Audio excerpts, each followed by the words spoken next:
Saat aku lahir, seorang pendeta keliling tertarik padaku. Kakek bilang aku ini langka, titisan Dewi Kematian. Orang biasa dengan takdir seperti ini takkan hidup lebih dari 3 tahun.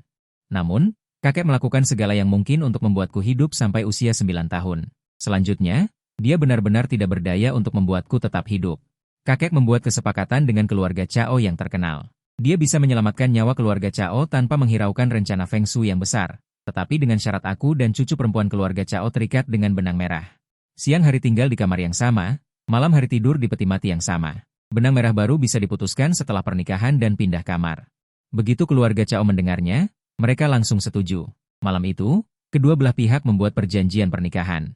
Mulai hari itu, kami berdua anak-anak tinggal dan tidur di bawah atap yang sama. Gadis yang bertunangan denganku bernama Chao Suerong. Dia sangat cantik. Dia sangat baik padaku. Melepas sepatuku dan secara pribadi membawakan air panas untuk mencuci kakiku. Di malam hari, jika dia kedinginan di peti mati, dia akan memelukku erat-erat. Namun, di suatu malam setelah 2 bulan, keluarga Chao menyelesaikan perubahan takdir, dan Chao Suerong mengubah wajahnya.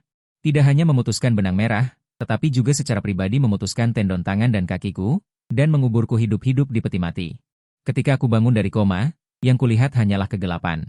Meskipun luka di tubuhku telah diobati dan pendarahannya telah dihentikan. Namun, tangan dan kakiku lemas dan tidak memiliki kekuatan. Aku berbaring dalam kegelapan, tetapi keinginan untuk bertahan hidup sangat kuat. Kakek pernah berkata sebelum pergi bahwa aku dan kakek nenekku akan bertemu lagi. Aku tidak boleh mati begitu saja. Untungnya, kakek setiap tahun pada hari ulang tahunku, akan menempatkanku di peti mati dan menguburkanku selama 3 hari 3 malam. Oleh karena itu, aku tidak merasa takut sekarang. Dulu, Chao Suerong pernah bersumpah untuk membuatku tidak bisa bereinkarnasi selamanya.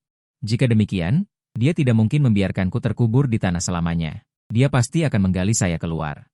Ini juga merupakan satu-satunya harapan hidupku. Benar saja, pada malam hari ke-7, Chao Suerong mengirim 2 orang untuk menggali saya keluar. Aku pikir pihak lain hanya terkejut untuk sementara waktu. Jika mereka sadar, mereka pasti akan kembali. Aku harus segera pergi dari sini. Jadi aku mulai merangkak maju dengan tangan dan kaki. Dalam kegelapan, aku tidak tahu berapa lama aku merangkak. Ketika tenaga hampir habis, sebuah kuil kecil muncul di depan. Aku terkejut dan gembira, dan berusaha keras untuk merangkak maju. Ketika aku akhirnya merangkak ke depan pintu kuil, seorang wanita tua membawaku ke dalam kuil. Dia membawakan semangkuk bubur panas dan meletakkannya di depanku. Aku melahapnya. Setelah minum, aku berterima kasih dan berkata, "Terima kasih, Bibi, karena telah menyelamatkan hidupku." Wanita tua itu tidak bersuara, mengambil segenggam abu dupa dan menulis beberapa kata di tanah. "Kamu bisa merangkak ke kuil, itu berarti kamu memiliki takdir dengan kami." Aku tertegun. Apakah Bibi ini bisu? Mengapa orang-orang itu ingin menguburmu hidup-hidup? Aku sangat terkejut. Aku tidak menyangka bahwa semua ini sebenarnya dilihat oleh Bibi bisu ini. Aku ragu-ragu sejenak dan menceritakan sedikit tentang pengalamanku di keluarga Chao. Hanya saja, aku melewatkan tentang takdir Raja Neraka. "Tangan dan kakimu memang lumpuh." Bibi bisu itu menulis di tanah. Hatiku terasa sakit. Pada saat ini, ada suara gemuruh di atas kepala. Aku mendongak dan melihat kilat menyambar di langit. Bibi bisu itu melihat keluar dan menulis, "Malam ini petirnya akan sangat besar, kuil ini mungkin tidak akan mampu menahannya." Aku terkejut mendengar itu. Memperhatikan dinding kuil ini penuh dengan jimat kertas kuning, terlihat sangat aneh. Seseorang perlu pergi ke sana untuk menarik petir. Untuk mengurangi sebagian tekanan. "Apakah kau bersedia pergi?" Nenek bisu menunjuk ke tanah kosong di depan kuil. "Pergi menarik petir? Bukankah itu sama dengan bunuh diri? Jika kau bersedia pergi dan bisa bertahan hidup, aku bisa membantumu menyambung kembali urat tangan dan kakimu." Nenek bisu menulis lagi di tanah, "Bisa disambung kembali?" Aku agak tidak percaya. Jadi aku meminta 36 koin tembaga pada nenek dan memintanya untuk menempatkanku di tanah kosong tepat di depan pintu kuil. Aku menggigit koin tembaga dengan mulutku, satu persatu meletakkannya di tanah. Aku akan mengatur formasi penguncian. Dengan 36 koin tembaga, membentuk lingkaran besar di Shenyou, formasi pengunci yang ini dapat digunakan untuk menahan energi yin dan membantu kemajuan, tetapi juga memiliki nama lain, disebut kolam petir. Artinya, roh jahat tidak dapat melewati kolam petir setengah langkah pun. Setelah kupikir-pikir, di antara hal-hal yang aku tahu, hanya kolam petir ini mungkin sedikit berguna melawan petir langit neraka. Dulu, ketika kakek mengajariku, dia selalu memintaku untuk menggenggam segenggam koin tembaga dengan satu tangan. Melemparkannya begitu saja sehingga koin tembaga bisa berdiri dan membentuk lingkaran di Shenyou. Selama bertahun-tahun ini, aku telah menguasai trik ini dengan sempurna, sayang sekali sekarang tidak bisa digunakan sama sekali. Aku menggigit dengan mulutku dengan susah payah. Menegakkan satu koin tembaga. Setelah akhirnya mengatur formasi penguncian, aku berbaring kelelahan di dalam lingkaran koin tembaga. Beberapa tetes hujan sebesar kacang jatuh, segera hujan deras turun. Tiba-tiba terdengar ledakan seperti tanah longsor dan gunung meletus. Sambar petir langsung menghantam. 36 koin tembaga yang berdiri di sekitarku tiba-tiba mulai berputar-putar. Kemudian meledak menjadi debu dengan suara, bang. Aku hanya merasa seluruh tubuhku mati rasa, kemudian jatuh ke dalam kegelapan. Ketika aku bangun, aku menemukan diriku sudah berbaring di atas futon di kuil. Luka di pergelangan tangan dan pergelangan kaki. Diolesi lapisan salep hitam legam, mengeluarkan bau menyengat. Nenek bisu masuk dari luar. Mengambil tangan dan kakiku dan melihatnya. Mengambil segenggam abu dupa dan menulis di tanah, kau pingsan selama 3 hari 3 malam. Aku memotong lukamu dan menyambung kembali uratmu.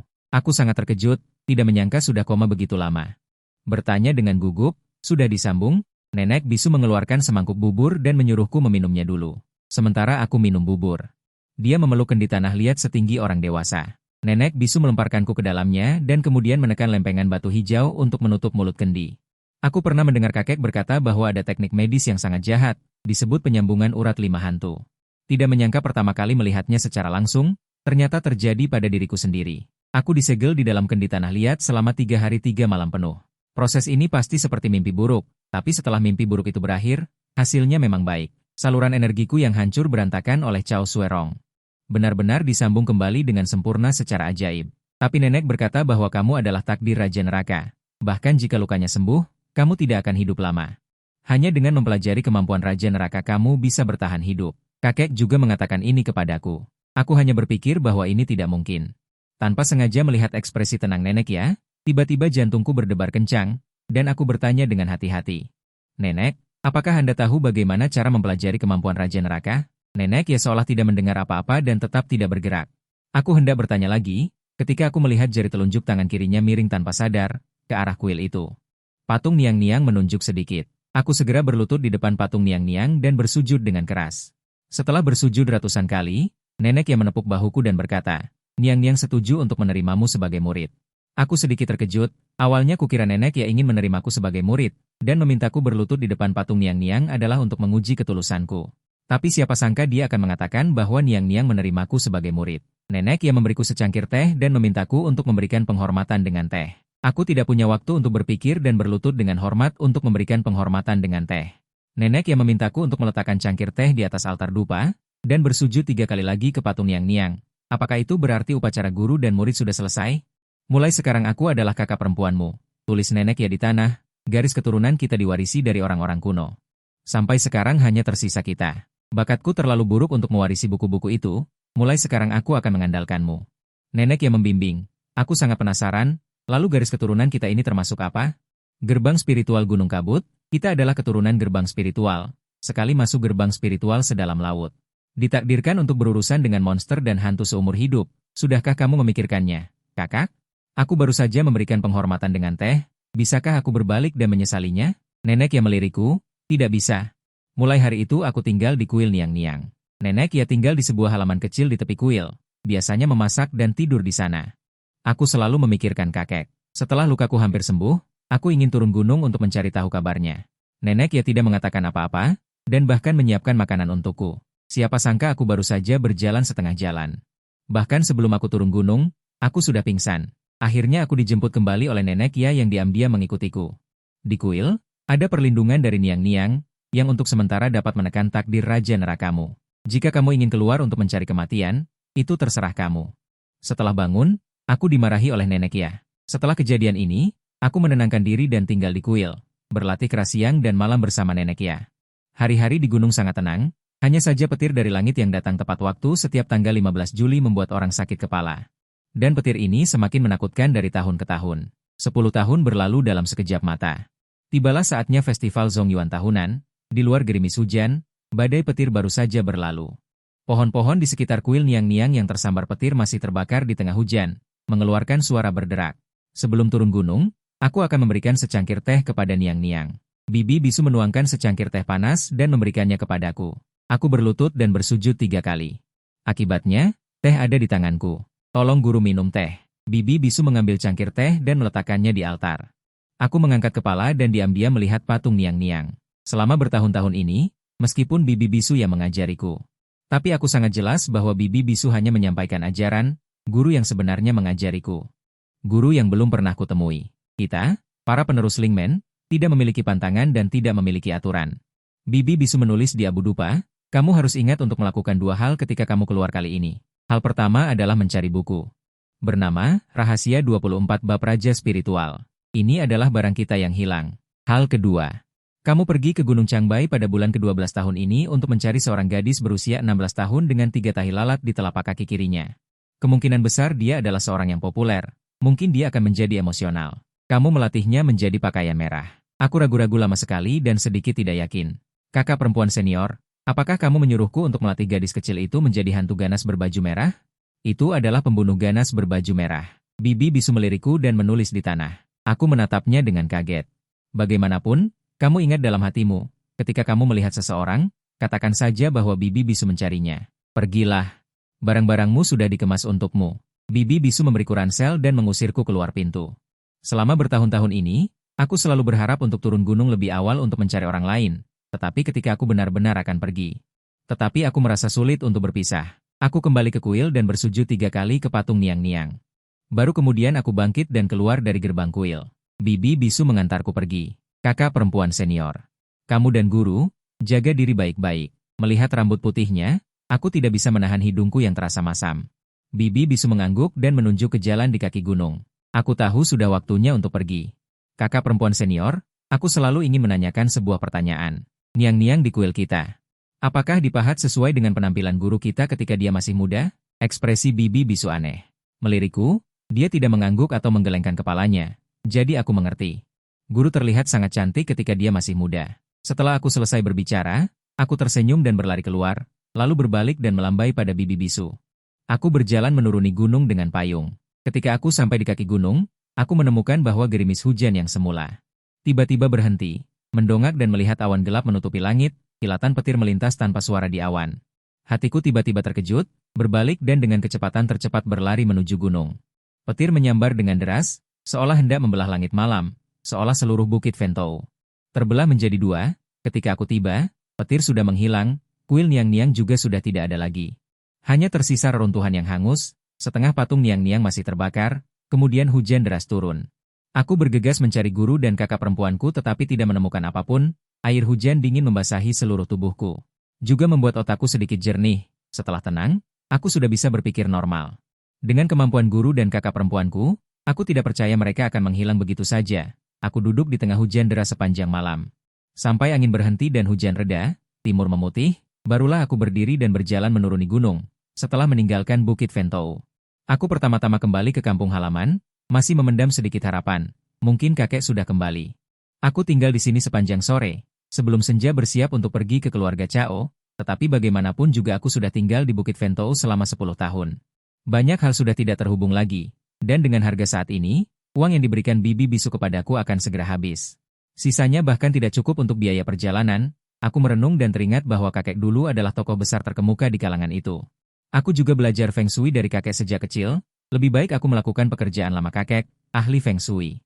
Setelah itu, aku membantu seorang bos besar yang kaya raya dari perdagangan perangkat keras, menyelesaikan masalah yang mengancam jiwa, membuatku menghasilkan banyak uang. Barulah aku tidak perlu khawatir tentang uang. Selanjutnya aku bisa berkonsentrasi menghadapi keluarga Cao, dan kebetulan juga. Keluarga ini juga membuatku mendapatkan benda jahat dari Nanyang, yang di kemudian hari memainkan peran yang sangat penting dalam urusan keluarga Cao. Setelah punya uang, aku menyewa mobil, aku dan sopir Zhang Shifu datang ke Meicheng, keluarga Cao. Aku kembali, sore itu kami tiba di kaki Gunung Qinglong, disinilah makam leluhur keluarga Cao berada. Dulu aku pernah mendengar kakek menyebutkannya, Gua Suolong, jika aku tidak salah tebak, leluhur keluarga Cao ini seharusnya ditunjukkan oleh orang hebat. Menemukan Gua Suolong ini di Gunung Qinglong dan memindahkan makam leluhur ke dalamnya. Sejak saat itu keluarga Cao makmur dan berkembang. Bahkan pernah ada pejabat besar, tetapi hal baik di dunia ini, mana mungkin semuanya dibiarkan dinikmati oleh satu keluarga saja. Seiring berjalannya waktu, Gua Suolong pasti mengalami masalah besar, menyebabkan keluarga Cao menghadapi malapetaka pemusnahan. Maka keluarga Cao menemukan kakekku, ahli Feng Shui terkemuka di kalangan itu, ingin kakekku membantu keluarga Cao mengubah takdir mereka melawan langit. Bagaimana mungkin kakekku tidak memahami risiko besar di dalamnya? Tentu saja tidak mungkin menyetujuinya, hanya saja kemudian demi meminjam Cao Suerong untukku. Sebagai imbalan, Orang tua itu tidak punya pilihan selain menyetujui permintaan keluarga Cao. Tetapi bahkan kakekku tidak menyangka bahwa keluarga Cao begitu jahat dan sama sekali tidak berniat menepati janji pernikahan mereka. Ini adalah kuil Cao Xian. Kami mendaki jalan batu yang berkelok-kelok ke atas. Ketika kami hendak mencapai puncak gunung, Master Zhang menunjuk ke depan dan berteriak. Aku melihat ke kejauhan. Aku melihat sebuah kuil Tao besar di puncak gunung, dibangun dengan megah dan sangat mengesankan. Ada banyak orang datang dan pergi di kuil. Para peziarah datang dan pergi tanpa henti. Kapan kuil Cao Xian ini dibangun? Sepertinya belum ada sebelumnya. Aku tidak bertanya dalam hati. Jika kita berbicara tentang pembangunannya, mungkin sudah sekitar 10 tahun. Master Zhang menghitung dan berkata bahwa ini tepat pada waktunya ketika kakek membantu keluarga Cao menyelesaikan masalah, mengunci lubang naga. Mengapa disebut kuil Cao Xian? Aku melihat 3 karakter besar di plakat dan bertanya. Dikatakan bahwa semua uang untuk membangun kuil Tao ini disumbangkan oleh keluarga Cao. Master Zhang menjelaskan sambil tersenyum. Apakah kamu pernah mendengar tentang Mei Cheng Shoushan? Mei Cheng Shoushan juga merupakan keluarga pertama. Aku pernah mendengar tentang keluarga Cao. Tapi apa itu Mei Cheng Shoushan? Bukankah itu lelucon? Aku terkekeh. Melihat aku tidak yakin, Master Zhang tertawa. Ini bukan lelucon. Dikatakan bahwa 9 generasi keluarga Cao sebelumnya hanyalah tuan tanah kecil. Tetapi sejak generasi itu, kepala keluarga Cao saat itu menetapkan aturan keluarga untuk melakukan satu perbuatan baik setiap hari, mengatakan bahwa itu untuk mengumpulkan berkah bagi generasi mendatang. Aku tidak menyangka ini benar. Sejak itu, keluarga Cao menjadi makmur dan berkembang pesat, bahkan setelah 2 generasi. Beberapa orang menjadi pejabat tinggi. Seperti kata pepatah, kekayaan tidak bertahan lebih dari 3 generasi, tetapi keluarga Cao adalah pengecualian. Sudah 9 generasi penuh kekayaan, terutama generasi ke-9 dari keluarga Cao saat ini, itu bahkan lebih luar biasa. Terutama dalam 10 tahun terakhir, itu benar-benar meroket. Keluarga Cao saat ini sudah jauh melampaui Mei Cheng. Cao S Group terkenal di dalam dan luar negeri. Ini menunjukkan bahwa melakukan perbuatan baik dan mengumpulkan kebajikan masih berguna. Alasan mengapa keluarga Cao begitu makmur dan berkembang adalah karena mereka telah melakukan banyak perbuatan baik, sehingga generasi mendatang menerima berkah. Tetapi tidak mudah untuk melakukan perbuatan baik selama 9 generasi. Aku harus membuat mereka ingin menjadi kaya. Berbicara tentang sejarah keluarga Cao, Master Zhang tidak bisa menahan diri untuk tidak memuji berulang kali. Tetapi kata-kata ini terdengar olehku.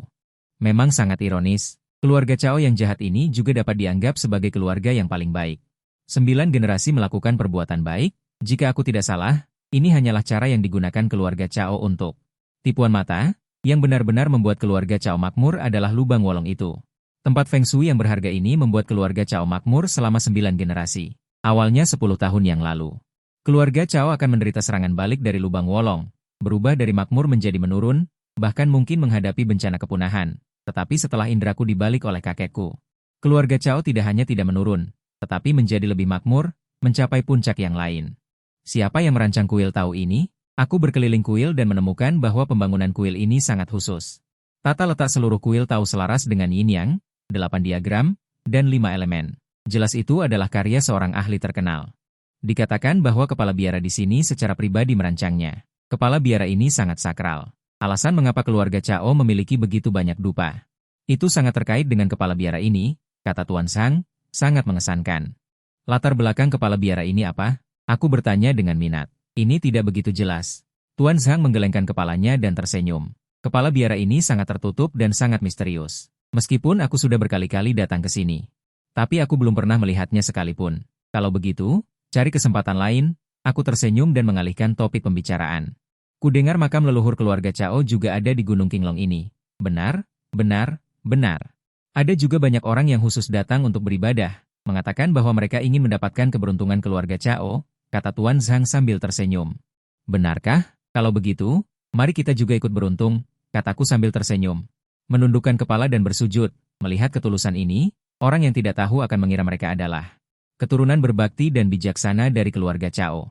Masih ada 4 orang yang berdiri di depan kuburan.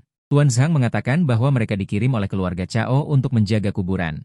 Untuk menghindari kecelakaan, ayo pergi, tidak ada yang perlu dilihat. Aku hanya melihatnya sekilas dan tidak terus maju, karena makam leluhur keluarga Cao ini pasti palsu. Itu juga digunakan untuk menutupi mata orang. Makam leluhur keluarga Cao yang sebenarnya tidak akan pernah dibiarkan diketahui orang luar. Lalu, kita mau kemana sekarang? Tuan Zhang bertanya dengan bingung. Aku berkata, mari kita berkeliling saja. Tuan Zhang menemaniku berjalan-jalan di gunung untuk sementara waktu. Sampai hari mulai gelap, baru kemudian kami turun dari gunung dan berkendara ke pusat kota Meicheng. Aku melihat ke Gunung Qinglong dalam kegelapan melalui jendela mobil. Akar kemakmuran keluarga Cao ini terletak di lubang wolong tempat makam leluhur keluarga Cao berada. Cara paling langsung untuk membuat keluarga Cao kalah adalah dengan menghancurkan formasi Feng Shui ini. Dengan cara ini, itu akan menjadi cara yang radikal. Aku berencana seperti ini sebelum datang, tetapi hari ini aku berkeliling Gunung Qinglong ini. Aku tahu bahwa cara ini tidak akan berhasil. Keluarga Cao tidak ragu untuk mengerahkan massa untuk melindungi garis hidup mereka. Menghabiskan banyak tenaga dan sumber daya untuk membangun pavilion abadi Cao yang megah di Gunung Qinglong, keluarga Cao ini. Itu bukan hanya sebuah kuil Tao, tetapi juga terhubung dengan medan dan menghubungkan urat nadi Gunung Qinglong untuk mengubah seluruh Gunung Qinglong menjadi formasi Feng Shui yang sangat besar. Pavilion abadi Cao hanyalah mata formasi dari formasi Feng Shui ini. Tata letak yang luar biasa. Sangat mungkin kakek saya terlibat dalam hal ini, benar-benar mengubah kuburan leluhur keluarga Cao menjadi kuat seperti benteng. Dari sudut pandang saat ini, mencoba memecahkan formasi Feng Shui ini dengan cara Feng Shui terlalu sulit, tapi tidak apa-apa, jika satu jalan buntu, ganti yang lain. Jika tipu daya tidak berhasil, gunakan kekuatan kasar. Bukankah mereka orang-orang yang sangat baik? Maka saya akan menghilangkan semua orang baik dari keluarga mereka ini. Satu persatu. Mari kita lihat apakah dia masih melupakannya. Tuan Zhang, makanlah sedikit kue untuk mengganjal perutmu. Mari kita cari tempat untuk makan nanti. Aku membeli 2 botol soda di supermarket pinggir jalan. Dan sekantong besar kue salju Wang-Wang. Kembali ke mobil. Ternyata Anda suka makan kue ini? Aku juga suka makan, kata Tuan Zhang sambil tertawa. Aku sering memakannya saat kecil. Rasanya agak keras hari ini. Aku tersenyum dan menyerahkan soda. Dan ya, Tuan Zhang tertegun sejenak, lalu tertawa dan berkata, ya, siapa yang tidak suka kemakmuran? Aku tidak menjelaskan apa-apa. Kami berdua makan sedikit di dalam mobil. Tuan Zhang terus mengemudi di jalan. Sekitar setengah jam kemudian, mobil memasuki kota Mei. Ada banyak perubahan. Aku melihat pemandangan di luar jendela dan tanpa sadar teringat saat pertama kali aku dan kakekku naik minibus ke kota Mei. Tiba-tiba mataku sedikit basah. Kapan Anda datang ke kota Mei? Tanya Tuan Zhang. Sekitar 10 tahun yang lalu. Tidak heran. Ada banyak perubahan di kota Mei dalam 10 tahun terakhir ini. Katakanlah rumah tua keluarga Cao. Jika Anda pergi melihatnya sekarang, saya jamin Anda akan terkejut. Tuan Zhang tertawa. Apa yang terjadi dengan rumah tua keluarga Cao? Tanyaku. Kita akan tahu jika kita pergi melihatnya. Tuan Zhang menginjak pedal gas dan melaju menuju sudut barat daya kota Mei. Aku ingat rumah leluhur keluarga Cao memang berada di sudut barat daya kota Mei. Tetapi ketika Tuan Zhang memarkir mobilnya dan menunjuk ke depan dan berkata kepadaku bahwa itu adalah rumah leluhur keluarga Cao, aku masih cukup terkejut. Aku melihat sebuah perkebunan besar di depanku, terang benderang dan megah. Skala dan kemegahannya 10 kali lebih baik daripada rumah leluhur keluarga Cao dalam ingatanku. Orang akan percaya jika Anda mengatakan ini adalah istana. Zhang Shifu berani mencari tahu, tapi memang pantas mereka menikmati keberuntungan. Sebut saja keturunan keluarga Cao. Satu lebih hebat dari yang lain. Keluarga Cao seharusnya memiliki 4 anak. Saya bertanya. Ya, Bos Cao memiliki 3 putra dan 1 putri. Ketiga putranya adalah orang-orang luar biasa. Benar-benar membuat orang iri. Zhang Shifu juga terlihat iri. Benar? Apakah putra kedua keluarga Cao masih seprofesi dengan Anda? Saya agak terkejut. Kudengar putra kedua keluarga Cao ini tidak suka berbisnis. Malah menyukai Feng Shui. Guru Gu yang sangat terkenal di Meicheng adalah guru dari putra kedua keluarga Cao. Kata Zhang Shifu. Zhang Shifu, Anda tahu banyak, pikirku. Zhang Shifu melambaikan tangan sambil tersenyum. Sepupu saya, menantunya bekerja di keluarga Cao. Dan dia sangat cakap. Sepupu saya sering menyuruh saya mampir untuk melihat putrinya. Jadi tahu banyak hal. Ternyata begitu, aku tertawa mengerti. Meskipun keluarga Cao menghasilkan banyak talenta, jika dibandingkan dengan Nona Cao yang keempat, semua orang di keluarga Cao akan kalah. Zhang Shifu berani mencari tahu. Maksudnya, aku tahu dia berbicara tentang Cao Suerong. Nona Cao ketiga ini tidak hanya berpenampilan menarik, tetapi juga pintar, lembut, dan baik hati sejak kecil. Kata Zhang Shifu. Pikirku, berpenampilan menarik. Pintar itu tidak masalah, tapi soal lembut dan baik hati, jika Zhang Shifu melihat Cao Sue hari itu, saya khawatir dia tidak akan bisa mengatakan hal seperti itu lagi. Semua orang mengatakan bahwa keluarga Cao telah melakukan kebajikan selama 9 generasi. Akhirnya muncul hal berharga dari takdir seperti Nona Cao ketiga. Takdirnya sangat mulia, seperti burung phoenix dari langit ke-9. Bukan manusia biasa. Lumayan. Aku mengangguk. Mungkin karena melihat saya agak tidak setuju, Zhang Shifu membimbing. Ini benar-benar ajaib. Ketika Nona Chao ketiga berusia 9 tahun, seorang dewa datang ke keluarga Chao dan menerima Nona Chao ketiga sebagai murid. Di dunia ini, mana ada dewa? Aku tertawa. Semua orang mengatakan begitu. Benar atau tidaknya tidak jelas. Zhang Shifu terkekeh. Tapi saat itu Nona Chao ketiga.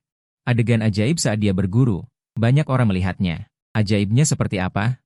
Saya menjadi tertarik. Saat itu banyak orang melihat Nona Chao ketiga mengenakan gaun panjang putih. Sambil memegang lentera giok putih yang diukir dengan bunga teratai biru saat berguru. Lentera giok putih itu, konon katanya itu adalah pusaka keluarga Chao, hadiah untuk guru yang dipilih khusus oleh Nona Chao-san. Aku mendengarnya terus tertawa. Lampu giok putih yang diukir dengan bunga teratai biru, itu jelas-jelas hadiah dari kakekku untuk Chao Suerong. Omong kosong, mereka malah bilang. Pusaka keluarga mereka sendiri, benar-benar tidak tahu malu. Upacara Nona Chao-san itu bukan main. Tuan Zhang dengan semangat berkata, saat itu entah dari mana tiba-tiba terbang sekelompok besar bangau perak. Beterbangan di atas rumah leluhur keluarga Chao, yang lebih mengejutkan lagi adalah semua pohon keluarga Chao tiba-tiba berbunga. Semua orang mengatakan bahwa keluarga terhormat dan kuil Tao itu mengatakan bahwa Feng Chun adalah pertanda baik. Benar saja sejak hari itu. Keluarga Chao menjadi semakin makmur dan berkembang. Anda bilang ini misterius ya? Aku mengangguk dan bertanya lagi. Lalu bagaimana kabar Chao Suerong kemudian? Setelah Nona Chao-san menjadi murid, dia ikut gurunya pergi. Mengenai kemana dia pergi, kita tidak tahu. Tetapi konon setiap tahun Nona Chao-san juga kembali ke kota Mei sekali, jadi di luar rumah tua keluarga Chao sering ada banyak orang yang berjaga, hanya ingin mencoba peruntungan. Berharap bisa melihat wajah Nona Chao-san dan mendapatkan keberuntungan. Tuan Zhang tertawa, justru orang-orang ini. Aku menunjuk keluar rumah besar keluarga Chao. Kerumunan orang yang mengantri, bukan? Orang-orang ini datang untuk menerima berkah Chao. Tuan Zhang melirik dan tersenyum. Berkah itu adalah aturan yang ditetapkan keluarga Chao, selama benar-benar mengalami kesulitan. Bisa pergi ke keluarga Chao untuk menerima sejumlah uang, itu disebut berkah Chao. Setiap hari ada 18 kuota. Tuan Zhang menjelaskan. Kami berdua sedang berbicara, tiba-tiba mendengar dari arah rumah besar keluarga Chao. Terdengar keributan, terlihat seseorang menerobos kerumunan, berlutut di depan gerbang. Berulang kali membenturkan kepala. Ada apa? Tuan Zhang dengan heran melirik. Tiba-tiba berteriak, sepertinya itu sepupu lamaku. Anda di sini. Aku akan melihat. Sambil berkata demikian, dia dengan tergesa-gesa membuka pintu, turun dari mobil, dan berlari ke sana. Aku melihat orang yang bersujud itu adalah seorang pria tua berpakaian sederhana. Tuan Zhang berlari ke sana ingin menariknya berdiri. Orang itu bersikeras tidak mau. Di tengah suara perdebatan orang-orang di sekitar, seorang pria parubaya keluar dari rumah besar keluarga Chao. Dengan panik berlari dan menarik pria tua itu berdiri. Setelah melihat dengan jelas wajah orang ini, untuk sesaat aku merasa linglung. Bukankah ini Kak Hao yang dulu menggali aku dari kuburan? Dibandingkan dengan saat itu. Saat ini wajah Kak Hao berjanggut, tubuhnya juga lebih gemuk, rambutnya disisir rapi dan mengkilap. Pakaiannya juga sangat mewah dan bergaya. Sebelumnya, saya berpikir bahwa keberuntungan keluarga Chao saat ini terlalu bertepatan, seperti pohon raksasa di puncak kejayaannya. Kita harus menggali fondasi mereka terlebih dahulu dan secara bertahap menggoyahkan fondasinya. Bukankah ini sudah datang? Saya melihat Liu Hao menarik lelaki tua itu ke samping dan tidak tahu apa yang dia katakan. Setelah itu, dia berbalik dan kembali ke rumah besar keluarga Chao. Segera setelah itu, saya melihat Tuan Zhang membawa lelaki tua itu ke sini. Maafkan saya, Tuan Lin. Ini adalah sepupu saya. Ada hal aneh yang terjadi di rumah.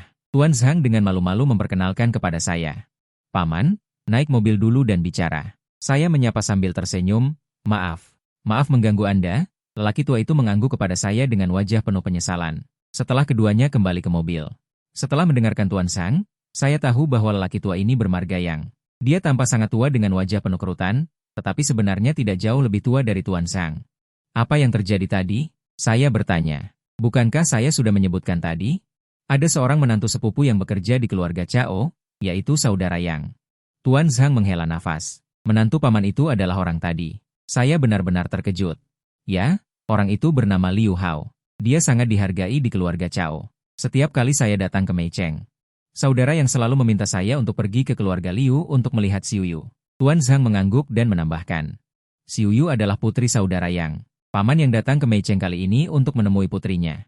Saya bertanya dengan bingung. Benarkah? Sayang sekali dia belum pernah bertemu dengannya. Dan ini aneh untuk dikatakan. Memikirkannya saja sudah membuatku merinding. Tuan Zhang berkata sambil menepuk pundak paman yang dengan ringan. Saudaraku, ceritakan semuanya dari awal sampai akhir. Ceritakan kepada Tuan Lin. Mungkin dia bisa memberimu ide. Paman yang mengangguk berulang kali. Menyeka air mata tuanya, kira-kira 3 tahun lalu, suatu malam, putriku, Xiuyu, tiba-tiba menelepon kembali dan mengatakan bahwa dia akan menikah. Saya dan istri saya sangat terkejut. Saat itu, putri saya masih kuliah dan belum lulus. Mengapa tiba-tiba dia ingin menikah? Dan sebelumnya, dia tidak pernah mengungkapkan sepatah kata pun tentang hal itu. Saya menasihati putri saya di telepon, mengatakan, pernikahan adalah masalah besar dan harus hati-hati. Jangan terburu-buru. Bagaimanapun, kamu harus membawa orang itu pulang dan lihat dulu. Tapi Xiuyu bilang keluarga dan karakter orang selatan sangat baik. Dan dia bekerja di keluarga Chao di Meicheng. Setelah beberapa hari, mereka akan menjemput kita untuk melihatnya. Saya bertanya kepada seseorang.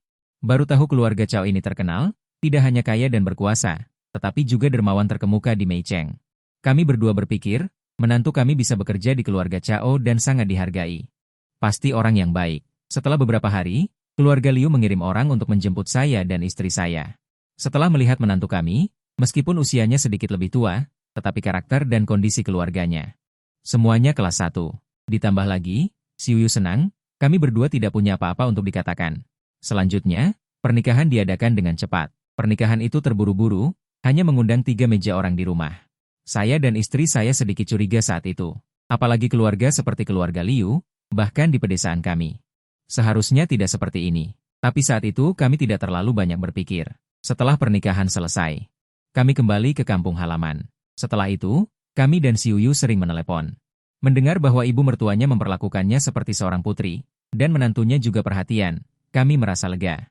Namun, perlahan-lahan panggilan telepon dari kedua belah pihak berkurang. Saya sering tidak bisa menghubungi ponsel Xiuyu. Terkadang sulit untuk terhubung. Dia hanya mengatakan beberapa patah kata dan berkata dia ada urusan dan menutup telepon. Saya merasa sangat aneh. Saya bertanya pada Xiuyu apakah ada masalah, tetapi saya tidak bisa bertanya apa-apa. Saya memberitahu putri saya. Kamu sudah menikah begitu lama, kapan kamu akan kembali mengunjungi kami bersama menantumu? Xiuyu masih mengatakan dia sibuk. Tidak bisa pergi. Dia mengatakan dia akan datang bersama ketika dia punya waktu. Saya berdiskusi dengan istri saya. Karena putriku tidak punya waktu, maka aku akan pergi mengunjungi mereka. Akibatnya, aku hanya bertemu dengan menantuku. Dia bilang Xiuyu kebetulan ada urusan dan pergi jauh. Saya harus menelepon Xiuyu.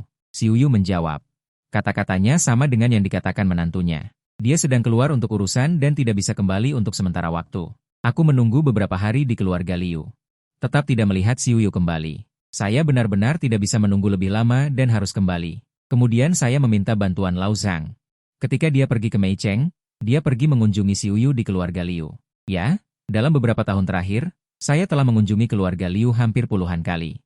Tidak banyak kesempatan untuk bertemu Xiuyu. Dijumlahkan mungkin 5 atau 6 kali. Setiap kali saya tidak bisa mengatakan beberapa patah kata. Xiuyu berkata dia ada urusan dan harus pergi dulu. Saya harus meletakkan barang-barang yang dibakar oleh panti jompo mereka dan mengucapkan selamat tinggal. Tuan Zhang mengangguk dan berkata. Setelah mengatakan ini, dia menghela napas. Anak Xiuyu ini juga saya lihat tumbuh dewasa sejak kecil. Anak yang sangat baik, tetapi sejak dia menikah, saya selalu merasa sedikit asing. Saya bertanya pada Tuan Zhang. Apakah ada perasaan aneh lainnya? Tuan Zhang berpikir lama dan menggelengkan kepalanya dan berkata tidak. Lao Zhang benar. Bukan hanya kamu yang berpikir begitu, aku dan istriku juga merasakan hal yang sama. Kami merasa bahwa Xiuyu berbeda sejak dia menikah dengan keluarga Liu. Dia sangat dingin ketika berbicara dengan kami, kata paman yang dengan cemas. Istriku berkata mungkin Xiuyu menikah dengan keluarga kaya, jadi dia harus memperhatikan aturan dalam berbicara dan bertindak, dan tidak bisa sama seperti dulu.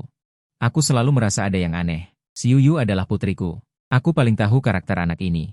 Jadi aku sering meminta Lao Zhang untuk mampir melihat Xiuyu, karena aku takut sesuatu terjadi pada anak ini. Sejak adik laki-laki Xiuyu mengalami kecelakaan, kesehatan istriku terus memburuk, ditambah merindukanmu, dia tiba-tiba jatuh sakit setengah bulan yang lalu. Apakah Xiuyu punya adik laki-laki? Aku bertanya. Tuan Zhang menghela nafas dan menjelaskan kepadaku bahwa keluarga saudara yang awalnya memiliki 2 anak. Sayangnya, putra bungsunya hilang. Itu terjadi beberapa tahun yang lalu. Aku mengangguk dan tidak melanjutkan bertanya. Ini adalah luka yang tidak akan pernah sembuh bagi keluarga manapun. Istriku sakit parah dan linglung. Dia tidak bisa makan apapun, hanya memikirkan Xiuyu, ingin bertemu putrinya. Aku segera menelepon Xiuyu, berpikir bahwa kali ini putrinya pasti akan kembali, kata paman yang sampai di sini. Hong Zuoyin menepuk pahanya. Kalian tahu apa yang dikatakan Xiuyu? Dia meminta kami pergi ke rumah sakit. Dia akan mengirimkan uang untuk biaya pengobatan kepada kami, Tetapi dia terlalu sibuk sekarang dan tidak bisa kembali. Saat itu, amarahku memuncak, dan aku tidak bisa menahan diri untuk memarahinya. Si Yuyu mungkin marah dan menutup telepon. Setelah itu, aku meneleponnya lagi, tetapi dia tidak menjawab lagi. Aku benar-benar tidak punya pilihan selain datang sendiri ke Mei Cheng, berpikir untuk pergi ke keluarga Liu untuk meminta maaf kepada si Yuyu. Dan memintanya untuk menemaniku kembali menemui ibunya. Tetapi aku pergi ke keluarga Liu beberapa kali dan tidak melihat si Yuyu. Setiap kali aku bertanya, dia selalu pergi keluar untuk urusan. Aku mencari menantuku, tetapi menantuku juga tidak ada. Aku benar-benar tidak punya pilihan selain datang ke rumah besar keluarga Cao, berpikir untuk mencegat menantuku dan bertanya dengan jelas. Setelah mendengarkan Paman Yang, aku kira aku sudah memahami sebab dan akibat dari masalah ini. Memang ada beberapa hal yang tidak masuk akal di dalamnya. Bahkan jika Yang Xiuyu tidak terlalu dekat dengan keluarganya setelah menikah dengan keluarga Liu. Tetapi dia tidak akan sampai tidak pulang selama 3 tahun, bahkan tidak bertanya tentang ibunya yang sakit parah. Benar, saudara Yang. Bukankah istrimu sering mengalami mimpi buruk? Bicaralah dengan Bos Lin, minta dia untuk memberimu petunjuk. Tuan Zhang mengingatkan. Paman yang mengangguk berulang kali. Begini ceritanya. Sejak Xiuyu menikah dengan keluarga Liu, istriku sering mengalami mimpi buruk. Bermimpi Xiuyu berdiri di samping tempat tidurnya dengan senyum yang dipaksakan dan darah mengalir. Terus menangis dan berteriak kesakitan. Setiap kali istriku terbangun karena ketakutan, dia akan menangis keras dan tidak bisa tidur lagi. Aku beberapa kali bermimpi. Tidak peduli seberapa intensnya, setiap 3 atau 4 hari aku bermimpi sekali. Setiap kali seperti ini, paman yang datang, hatiku tenggelam. Sejak kapan ini dimulai? Konon apa yang dipikirkan di siang hari akan terbawa ke mimpi. Jika itu hanya mimpi buruk sesekali. Bermimpi tentang putri juga normal. Tapi jika ini terjadi selama 3 tahun berturut-turut, itu bukan kebetulan. Pepatah mengatakan, hati ibu dan anak terhubung. Ini mungkin pertanda buruk. Mungkin sekitar 3 bulan setelah Xiuyu menikah dengan keluarga Liu. Benar? Kira-kira begitu. Paman yang menghitung. Aku bertanya, apakah kamu masih bisa bermimpi sekarang? Belakangan ini tidak. Sepertinya sejak 2 bulan yang lalu. Aku tidak bermimpi lagi, kata Paman Yang. Melihatku terdiam, Paman yang bertanya dengan gugup. Apakah Anda tahu apa yang terjadi? Apakah ini karena putriku? Ini tidak bisa membuktikan apapun. Sebaiknya pergi ke rumah keluarga Liu dan melihatnya. Aku tersenyum dan berkata, bisakah aku memintamu untuk menemaniku ke rumah keluarga Liu? Aku dengar dari Lao Zhang bahwa Anda adalah orang yang sangat hebat. Kami tidak mengerti urusan keluarga Liu, Anda pasti bisa melihatnya. Paman yang berkata dengan semangat, baik, kalau begitu mari kita makan dulu. Setelah makan, kita akan pergi ke rumah keluarga Liu bersama. Aku mengangguk dan tersenyum, terima kasih. Paman yang tergagap dan mengeluarkan buku tabungan dengan gemetar. Ini semua uang yang kami punya. Aku tahu ini pasti tidak cukup. Aku akan berutang dulu dan membayarnya perlahan nanti. Bagaimana menurutmu? Aku mengembalikan buku tabungan itu kepadanya sambil tersenyum dan berkata, aku memang berencana untuk pergi ke rumah keluarga Liu.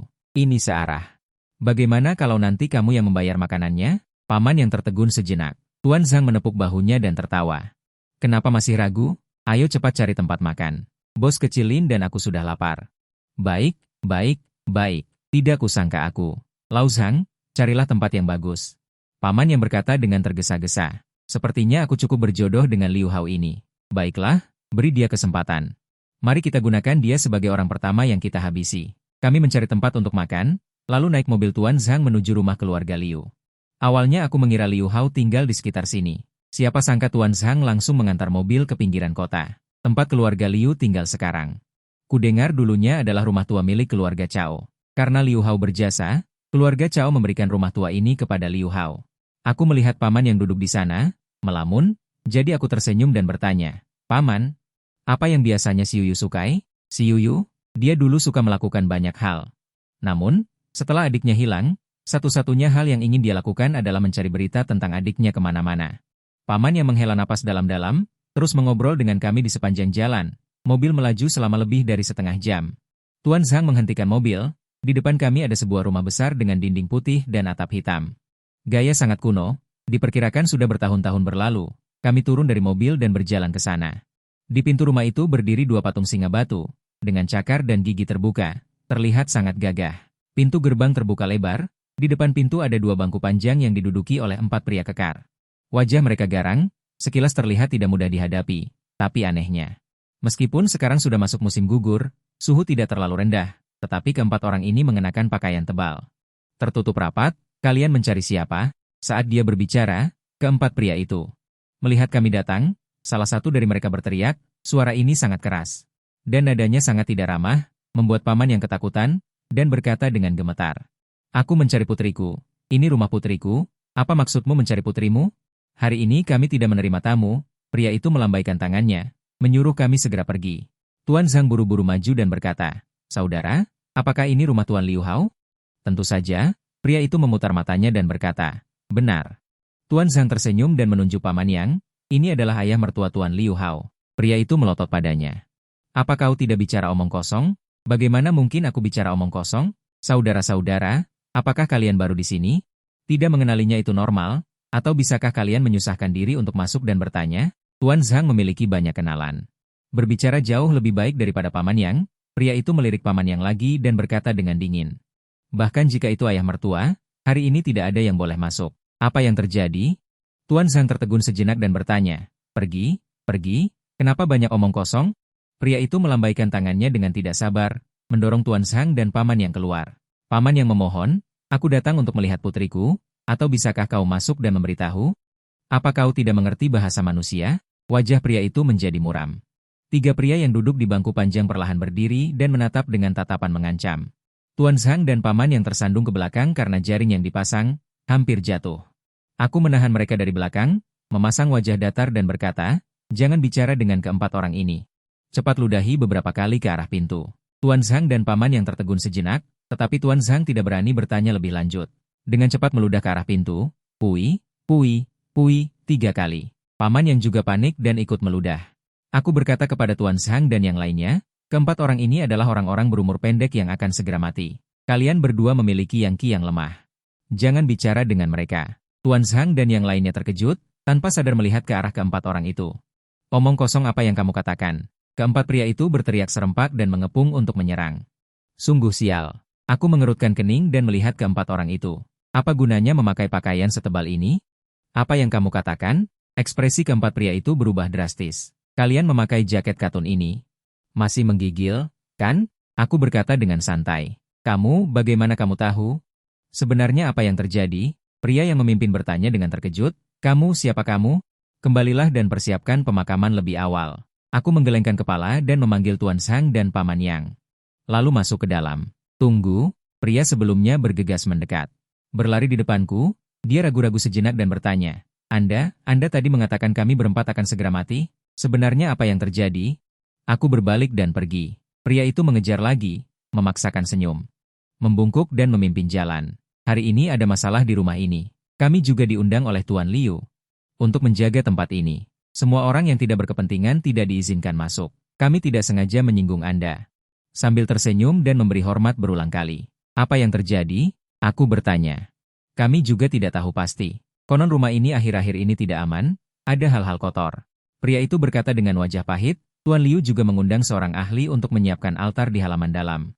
Minta kami menjaga pintu ini. Rumah ini adalah milik keluarga Cao. Bagaimana bisa ada masalah? Tidak salah, Tuan Zhang bertanya dengan heran. Pria itu menggaruk kepalanya.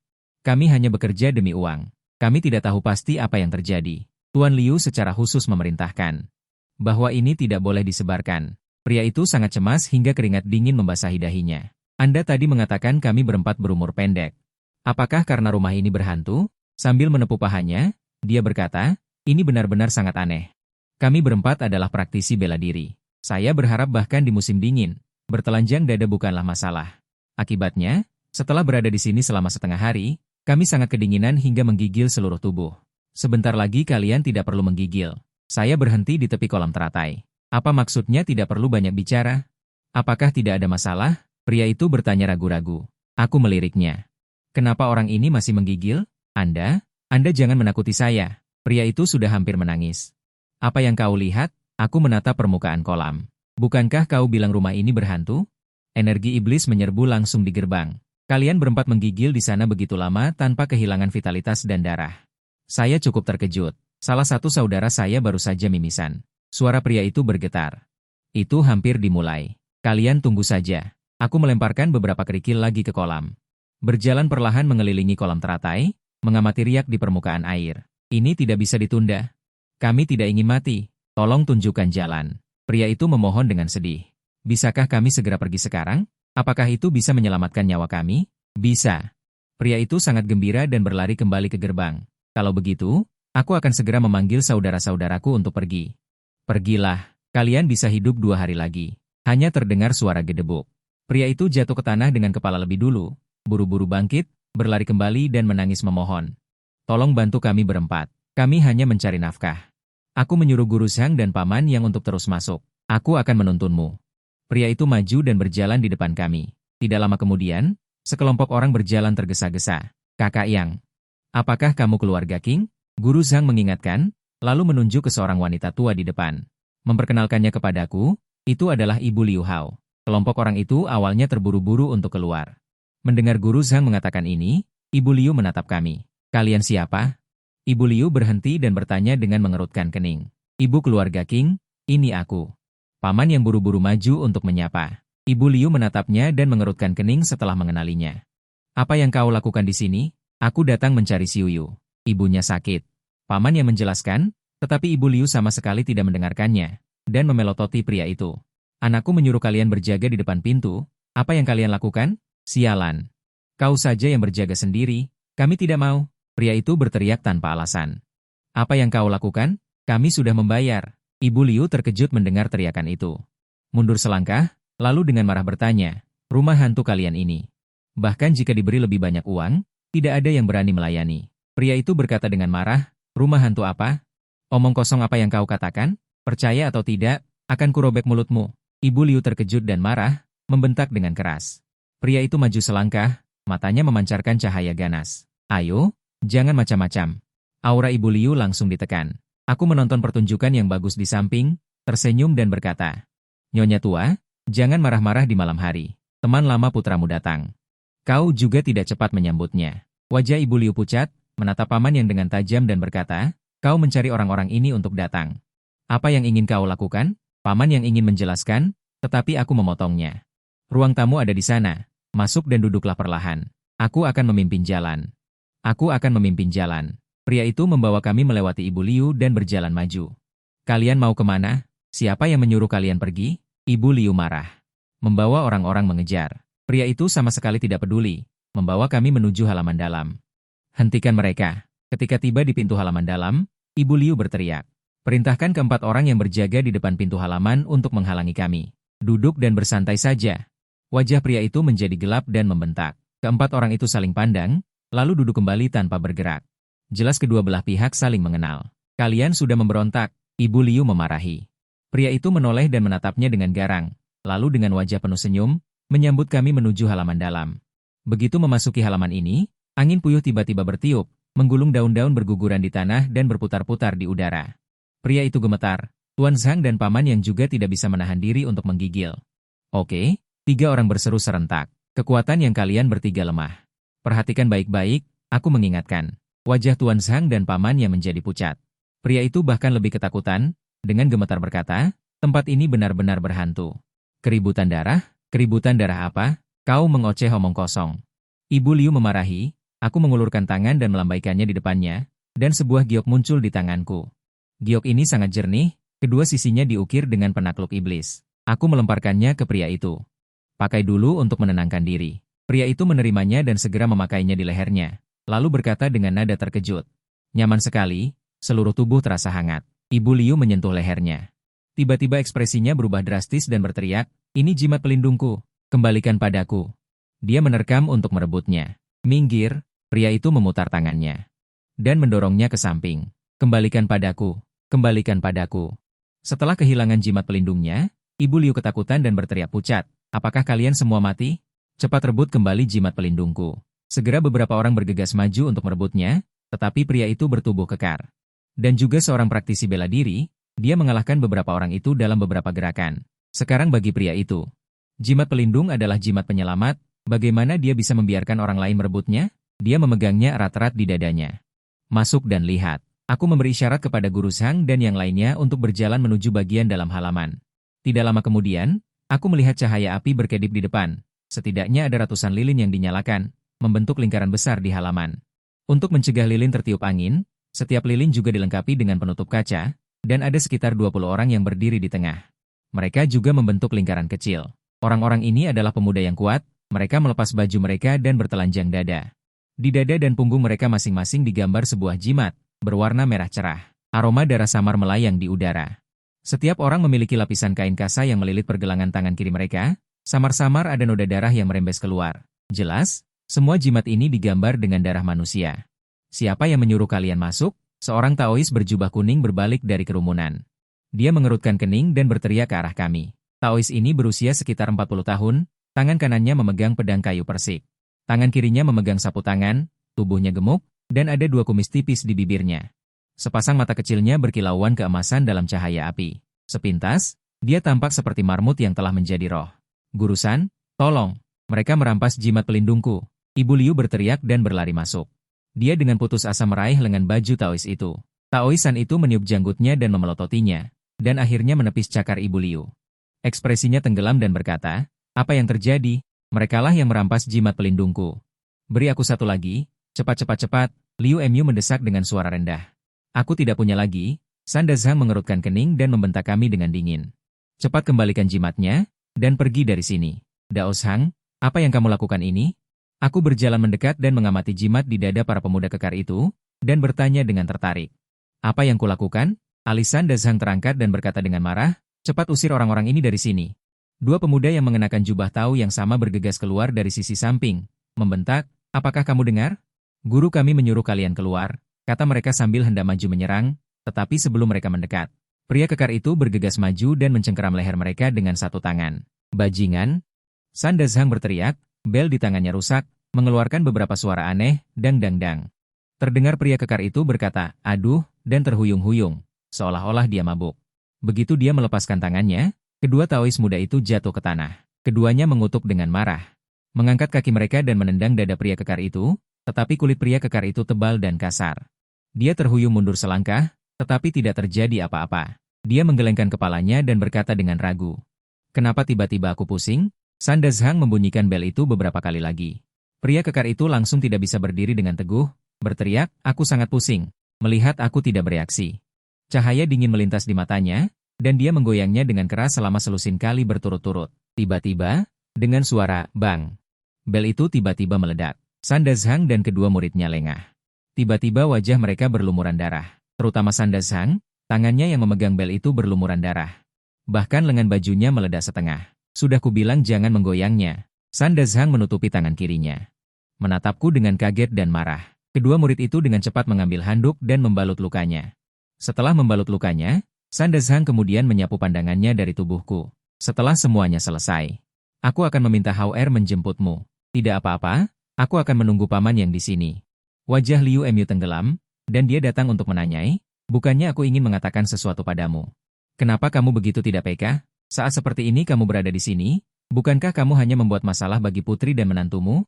Kata-katamu sudah keterlaluan.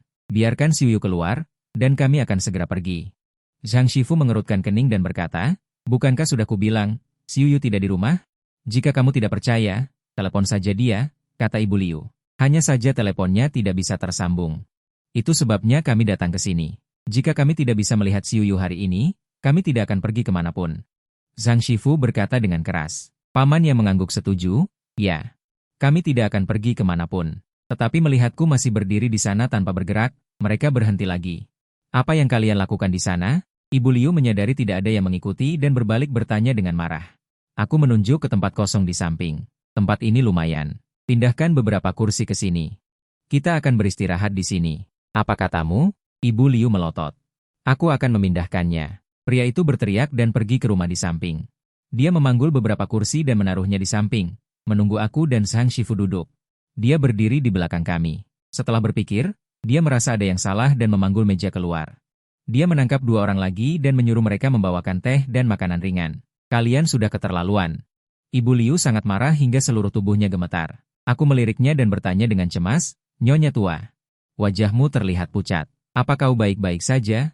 Ibu Liu buru-buru menyentuh wajahnya dan berteriak. Cermin, cepat ambilkan cermin. Seseorang berlari mengambil cermin untuknya.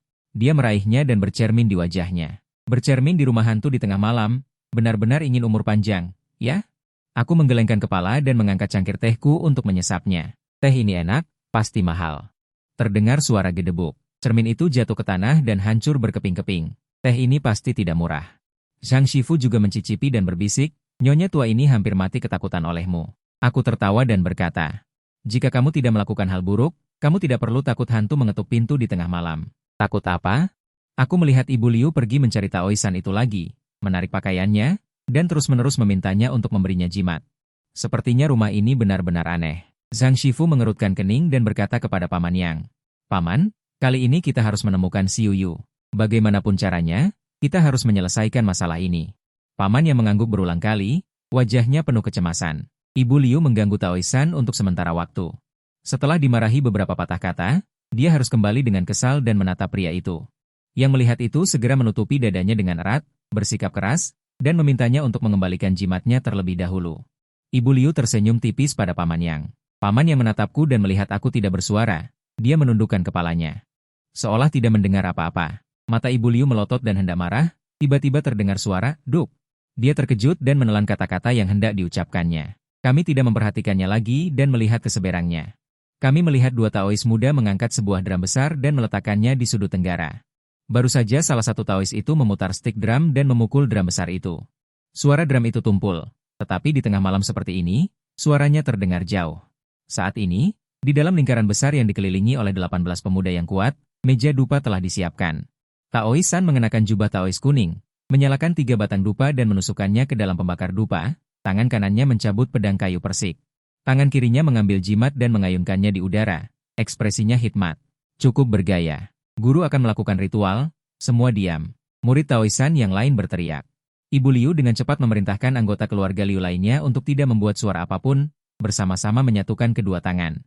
Berdiri diam. Terlihat Taoisan mengayunkan pedang kayu persik, berjalan mengelilingi meja dupa. Mulutnya mengucapkan mantra. Salah satu muridnya mulai menabuh drum. Apakah menabuh drum populer di sini untuk ritual? Apakah menabuh drum populer di sini untuk ritual? Aku bertanya dengan rasa ingin tahu. Sepertinya aku belum pernah mendengarnya. Aku juga baru pertama kali melihatnya.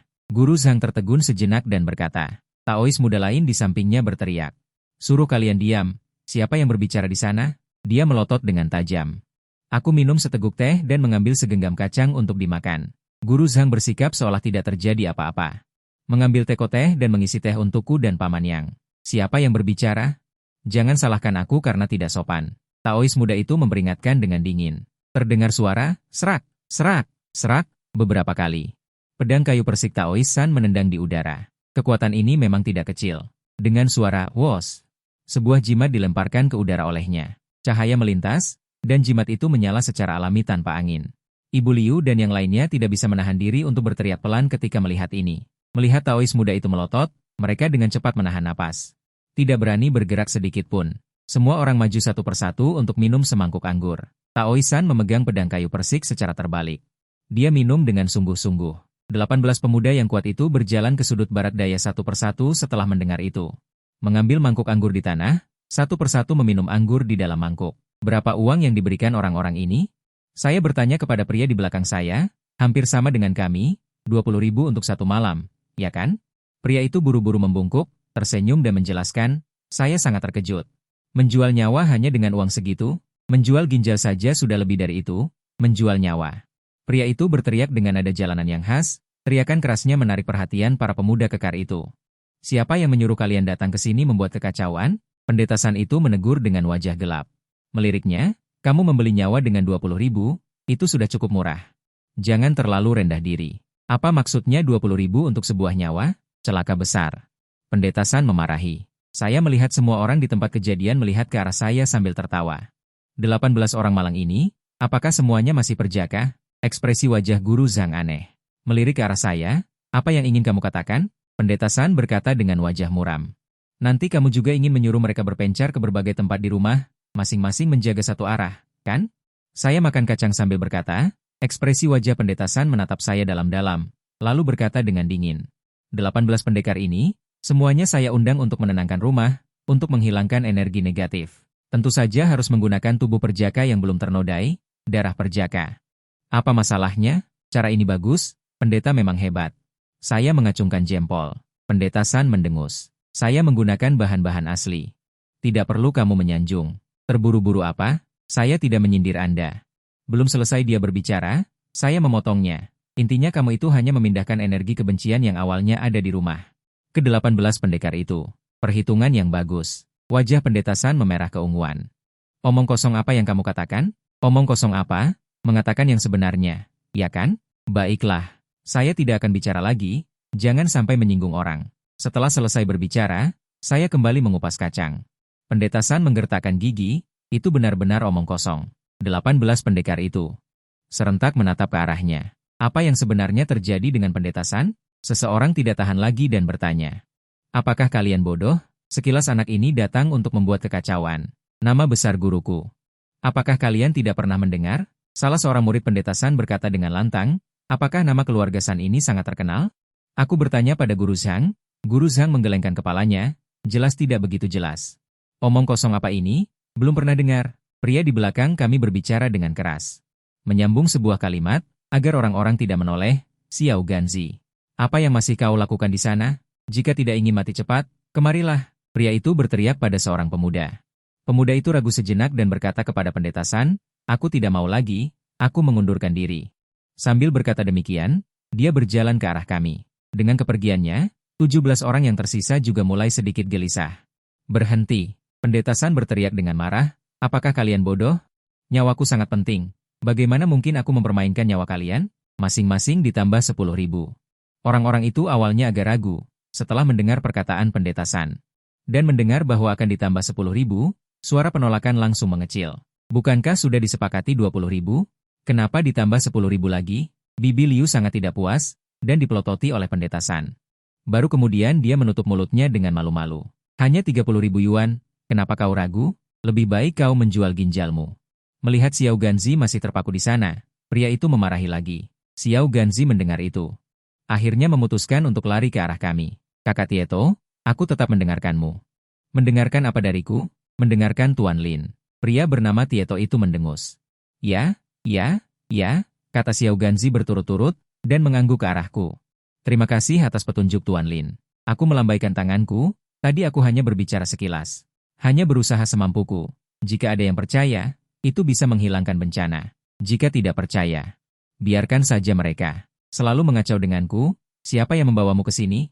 Untuk apa datang ke sini? Pendeta San itu, dengan wajah muram, bergegas ke hadapanku. Li Sheng meminta maaf, apakah kau baik-baik saja? Aku hanya menonton pertunjukan. Aku menatapnya dengan heran, masih berpura-pura bodoh, menyerangku, jangan salahkan aku. Mata pendeta San menjadi dingin, tangan kirinya yang tersembunyi di lengan baju terangkat sedikit, saat itu seseorang bergegas masuk dan bertanya dengan lantang, apa yang terjadi? Belum mulai menenangkan rumah, segera setelah itu, kami mengikuti Liu Muchang dan berjalan mendekat, menghampiri Paman Yang dan mengerutkan kening. Kenapa kamu datang? Menantu laki-laki, aku datang mencari Xiuyu. Ibunya sakit parah. Paman yang berdiri dan menjelaskan, aduh, bukankah sudah kubilang, Xiuyu tidak ada di rumah, ponselnya juga tidak bisa dihubungi. Setelah aku menghubunginya, aku akan memberitahunya. Kenapa kamu datang ke sini lagi? Liu Haoheng sedikit tidak sabar. Paman yang agak kehilangan kata-kata karena perkataannya. Ini adalah ayah mertuamu. Apa? Kenapa? Tidak boleh aku minum teh di rumahmu? Aku menyela pembicaraannya. Mendengar itu, ekspresi Liu Hao menjadi suram. Kepala burung itu melirikku dengan dingin, tiba-tiba pupil matanya mengecil dan dia tertegun di sana. Dia menatapku dari atas ke bawah untuk beberapa saat, lalu berkata, siapa kamu? Ini Tuan Lin. Tai Tou berkata dengan keras. Suaranya nyaring, dan teriakan ini datang tiba-tiba. Itu membuat Liu Hao kaget. Kamu bermargalin? Liu Hao menatapku dengan gelisah. Siapa namamu? Kenapa? Apakah bos Liu sangat tertarik pada orang bermargalin? Aku bertanya sambil tersenyum. Tidak juga. Ekspresi Liu Hao kembali dan berkata dengan datar. Tapi ayah mertuaku ini jujur dan baik hati. Aku khawatir dia akan ditipu oleh orang lain. Kamu tidak perlu khawatir tentang ini. Bos Lin kecil, kami semua percaya padanya. Tuan Zhang berkata dengan sedikit tidak senang. Liu Hao melirikku lagi. Di mana Bos Lin menghasilkan banyak uang? Bos Liu tidak perlu khawatir tentang ini. Aku tersenyum. Mata Liu Hao menyipit dan mendengus dingin. Dia berbalik dan menghampiri Taoisan itu dan berkata, Taois, kenapa belum dimulai? Waktu yang ditentukan sudah lewat. Diganggu oleh orang lain.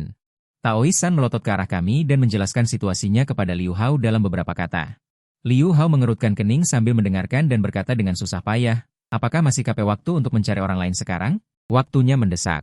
Jika waktu ini terlewat, maka akan buruk. Taoisan berkata dengan dingin. Liu Hao berpikir sejenak dan pergi mencari Xiao Ganzi. Saudara kecil, kamu pasti pernah mendengar nama Liu Hao-ku. Aku pasti tidak akan memperlakukan saudara dengan buruk. Jangan dengarkan rumor. Bahkan jika kamu tidak terlalu jelas tentang kemampuan Taoisan, kamu harus percaya pada karakter Liu Hao-ku. Kentut, Tai Tou memarahi. Liu Hao melirik Tai Tou, wajahnya sedikit memerah, tapi dia masih menahan amarahnya. Berbisik kepada Xiao Ganzi, adik kecil, begini saja. Asalkan kau bisa membantuku, Liu Hao, melewati masa sulit ini, pasti akan ada imbalan besar setelahnya. Aku sudah mengatakan semuanya. Maksudnya sudah sangat jelas. Xiao Ganzi juga sedikit ragu. Jika kamu pergi, jangan panggil aku kakak. Tai Tou memelototinya dan memarahi. Xiao Ganzi buru-buru berkata, maaf, Bos Liu. Aku tidak pergi. Ekspresi kekecewaan melintas di wajah Liu Hao, dan dia membujuk beberapa kali tetapi tetap tidak berhasil. Dia harus kembali mencari Taoisan itu. Kamu duluan saja yang menggantikan. Taoisan menunjuk dengan wajah muram. Muridnya. Kemudian, di bawah paksaan Taoisan, murid kecil itu harus melepas bajunya, membelah pergelangan tangannya dan mengeluarkan darah, dan menggunakan darah untuk menggambar jimat di dada dan punggungnya. Murid besar lainnya mulai membunyikan lonceng. Taoisan melambaikan pedang kayu persik di depan altar dan memberi perintah. Ke-18 pahlawan itu keluar beriringan dan berdiri di 18 posisi di rumah. Setelah semua orang berada di posisi mereka, murid besar Taoisan membawa setumpuk kertas foil emas dan meletakkannya di atas altar dupa. Taoisan melambaikan pedang kayu persik dan mengucapkan mantra. Tiba-tiba, embusan angin dingin menderu dari gerbang halaman, meniup kertas foil emas di altar dupa hingga beterbangan ke seluruh langit. Untuk sesaat, seruan kaget terdengar di halaman. Jangan panik, Taoisan berteriak keras, mengangkat pedang kayu persik di tangannya. Jari itu menyentuh bilah pedang, membelah jari itu, dan memercikan sedikit darah segar. Pada saat yang sama, dia mengucapkan mantra, dan murid besar itu juga mulai membunyikan lonceng, berkoordinasi dengan suara mantra yang semakin keras. Embusan angin dingin yang tiba-tiba itu perlahan ditekan, dan akhirnya kembali tenang. Taoisan, apa tidak apa-apa? Ibu Liu bertanya dengan wajah pucat. Hanya masalah kecil, Taoisan tersenyum tipis. Liu Hao pergi dan berbicara dengan pihak lain beberapa kata, lalu datang dan berkata kepada Paman Yang. Aku sudah memesan hotel untuk kalian. Aku akan mengantar kalian ke sana sekarang. Mengapa repot-repot seperti itu? Tinggal saja di rumah. Aku meregangkan tubuh dan berdiri. Ya, tinggal saja di rumah. Paman Yang juga mengangguk setuju. Liu Hao mengerutkan kening. Kamu juga sudah melihatnya. Rumah ini tidak damai sekarang. Lebih baik tinggal di hotel. Tidak apa-apa. Kami tinggal di mana? Aku menyela dan bertanya. Liu Hao memelototiku. Menekankan nada bicaranya, dia berkata kepada Paman Yang, aku akan meminta seseorang untuk mengantar kalian ke hotel. Aku akan menunggu Xiuyu di sini, tidak pergi kemanapun. Paman Yang menggelengkan kepalanya. Memang tidak bisa diterima. Ekspresi Liu Hao menunjukkan bahwa dia tidak bisa menahan diri untuk marah. Kamu adalah ayah Xiuyu. Jadi kamu harus memikirkan keluargamu. Kenapa selalu mencari masalah? Aku juga tidak ingin merepotkanmu. Aku hanya ingin mencari putriku. Aku hanya ingin mencari Xiuyu, kata Paman Yang. Kenapa kamu bertingkah tidak masuk akal? Liu Hao marah. Dia baru saja setuju untuk menikahimu. Kenapa kamu tiba-tiba menyebut ini? Liu Hao tiba-tiba berteriak, membuat semua orang yang hadir terkejut. Aku melihat ekspresi Liu Hao yang terdistorsi dan mengerikan seperti hantu barusan. Meskipun dia segera pulih, itu masih membuatku curiga. Paman, kapan adik laki-laki Xiuyu hilang? Aku bertanya pada Paman Yang. Sudahlah. Jika kamu ingin tinggal, silakan tinggal. Aku akan meminta seseorang untuk mengantarmu ke sana, sela Liu Hao. Kemudian dia mencari seseorang untuk mengantar kami ke sana. Jangan terburu-buru. Semakin aku melihatnya seperti ini, semakin aku curiga. Aku berdiri diam. Mungkin sekitar 10 tahun. Paman Yang berbicara tentang putra bungsunya yang hilang, air mata mengalir di wajahnya. Jika dia tidak hilang, dia seharusnya seumuran denganmu. Aku terkejut. Saat itu, Xiuyu membawa adiknya bermain. Akibatnya, dia kurang memperhatikan dan adiknya hilang. Tuan Zhang menghela napas. Lalu apa itu Gunung Fentou? Gunung Fentou? Aku bertanya dengan kaget. Tuan Zhang, apakah Gunung Fentou yang baru saja Anda sebutkan adalah Gunung Fentou di sisi Liu 11? Benar. Apakah Anda juga tahu tempat itu? Tuan Zhang berhenti sejenak dan menjelaskan, keluarga Paman Yang tinggal di sisi Liu 11, sangat dekat dengan Gunung Fentou. Malam sebelum kejadian, tepat pada tanggal 15 Juli, ada petir dan hujan di Gunung Fentou. Keesokan paginya, Xiuyu memanfaatkan kabut dan membawa adiknya ke kaki Gunung Fentou untuk memetik sayuran liar. Siapa sangka? Ah, ini semua takdir. Pikiranku berputar cepat, Aku melihat ke arah Liu Hao di samping dengan wajah muram. Ini terlalu kebetulan yang mengerikan. Tanggal 15 Juli 10 tahun lalu. Liu Hao dan orang lain ini berlari ke Gunung Ventou dan menggali aku dari tanah. Aku bersiap untuk kembali membalas dendam, tetapi aku pura-pura mati di tengah jalan dan menakut-nakuti mereka berdua hingga kabur dari gunung. Tanpa mayatku, mereka berdua pasti tidak bisa kembali dan memberikan laporan. Kedua orang ini telah melihat dengan mata kepala sendiri. Cara kejam Cao Suerong. Apakah mereka berani kembali dengan tangan kosong? Jika mereka tidak ingin kembali dengan tangan kosong. Lalu apa cara lain yang ada? Itu hanya bisa mencari anak yang usianya hampir sama. Li Dai Tao Jiang, mengganti buah plum dengan buah persik. Anehnya beberapa tahun kemudian, Liu Hao justru menikahi kakak perempuan yang Xiu Yu.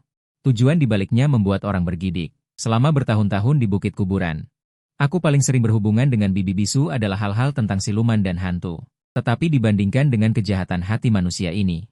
Bahkan hantu ganas pun tidak ada apa-apanya. Kalian pergi ke tempat tinggal kalian sendiri, aku masih ada urusan yang harus diurus. Liu Hao berkata dengan wajah gelap dan dingin, lalu pergi dengan mengibaskan lengan bajunya. Aku melihat paman yang menyeka air mata di sana. Hatiku terasa bergejolak. Aku menghampiri dan dengan lembut menepuk bahu ayahku untuk menghibur. Paman, mari kita pergi beristirahat dulu. Paman yang menahan kesedihan dan mengangguk padaku. Orang yang ditinggalkan Liu Hao. Membawa kami menuju tempat tinggal. Saat melewati sisi pendetasan itu, aku berhenti dan bertanya. Apakah kalian berdua kenalan lama? Pendeta San melotot padaku. Guruku dan Tuan Liu. Adalah teman lama selama bertahun-tahun? Kali ini jika bukan karena wajah Tuan Liu, bagaimana mungkin aku bisa mengundang guruku?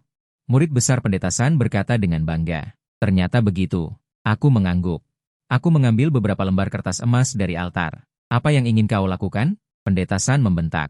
Aku meminjam beberapa lembar kertasmu, aku akan mengembalikannya dengan emas. Aku menimbang-nimbang kertas emas di tanganku, jangan khawatir. Pasti akan kukembalikan, bahkan jika kau mati pun akan kubakar untukmu. Kau mengutuk siapa? Pendeta San sangat marah. Aku tersenyum padanya dan berbalik pergi. Liu Hao meminta orang untuk mengatur 3 kamar.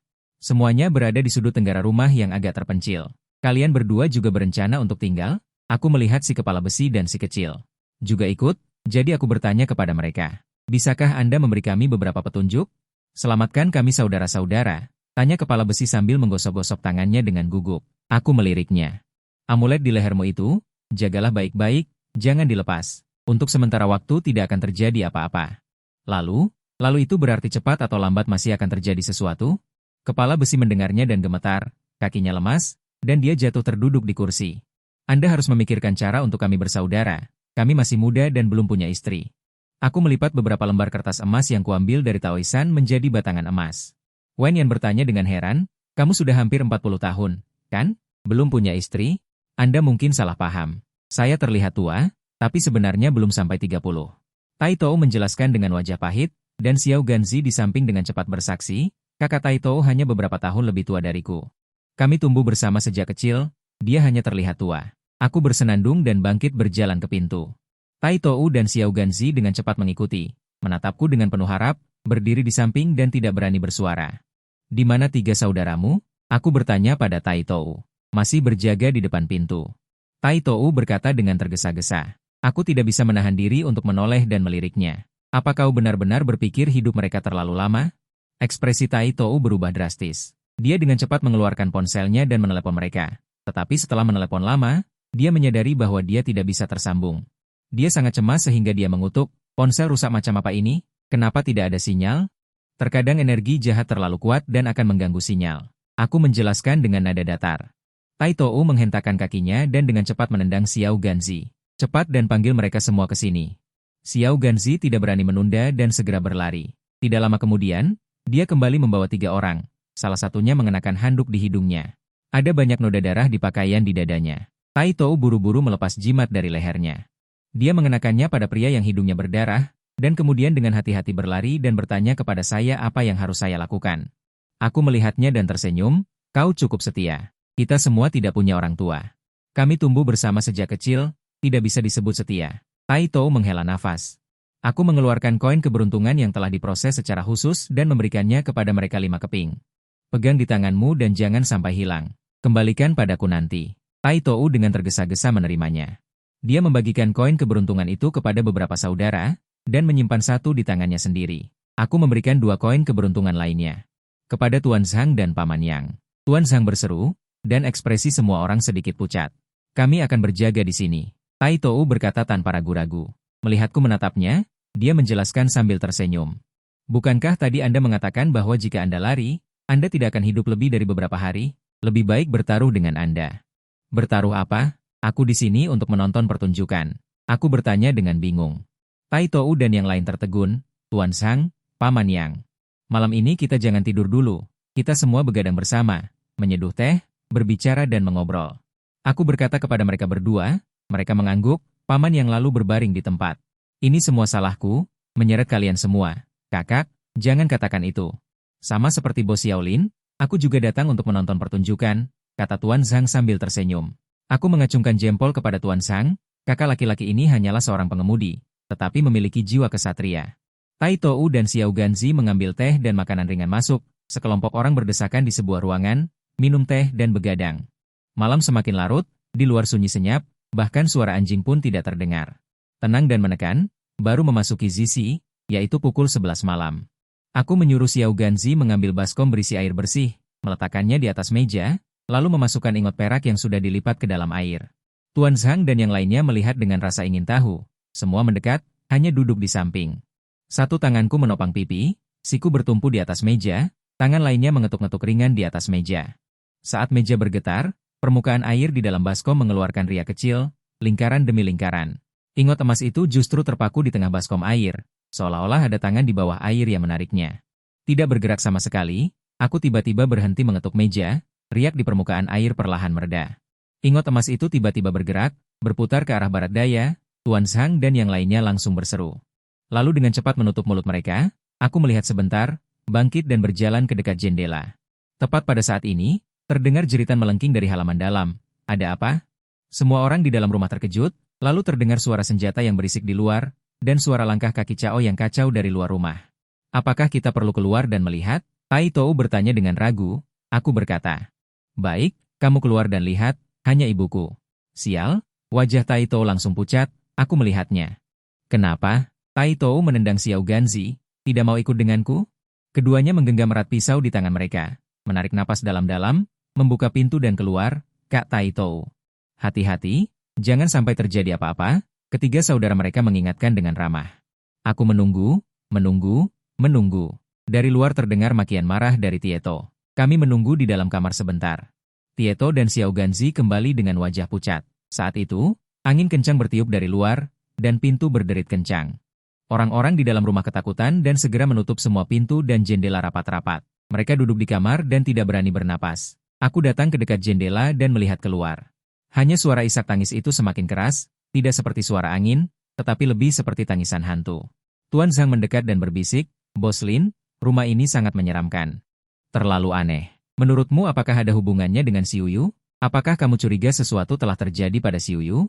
Aku menatapnya dengan sedikit terkejut. Harus kukatakan bahwa meskipun Tuan Zhang ini terlihat agak Korea, dia sebenarnya sangat perhatian. Ibu dan anak keluarga Liu ini menyembunyikan sesuatu dan terus tidak mengizinkan kami bertemu Xiuyu. Sekarang rumah ini berhantu. Aku takut, alis Tuan Zhang berkerut seperti tali. Jika benar begitu, bagaimana Paman yang bisa menerimanya? Tuan Zhang, kamu jaga Paman Yang. Kalian tetap di kamar dan jangan pergi kemanapun. Aku akan keluar sebentar untuk melihat. Aku berkata setelah merenung sejenak.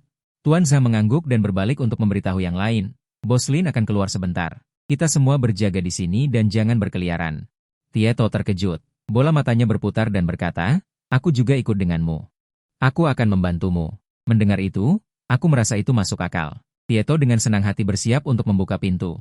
Embusan angin dingin bertiup kencang, membuat semua orang tidak bisa membuka mata. Tieto ikut denganku keluar. Yang lain tutup pintunya, aku berpesan lalu membawa Tieto keluar. Kami berjalan sebentar.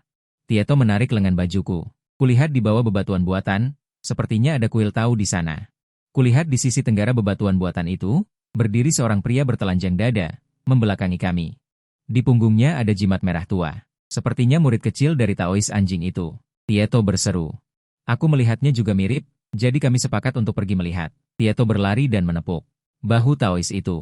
Akibatnya, tubuh Taois itu miring dan tiba-tiba jatuh ke tanah dengan bunyi gedebuk. Ya Tuhan, Tieto sangat ketakutan hingga hampir melompat. Aku berjalan maju. Kulihat mata Taois itu terbelalak lebar, menatap lurus ke sana, mengeluarkan 2 baris air mata darah. Menggantung di wajahnya sudah mengering. Mati. Mati? Tieto bertanya dengan suara gemetar.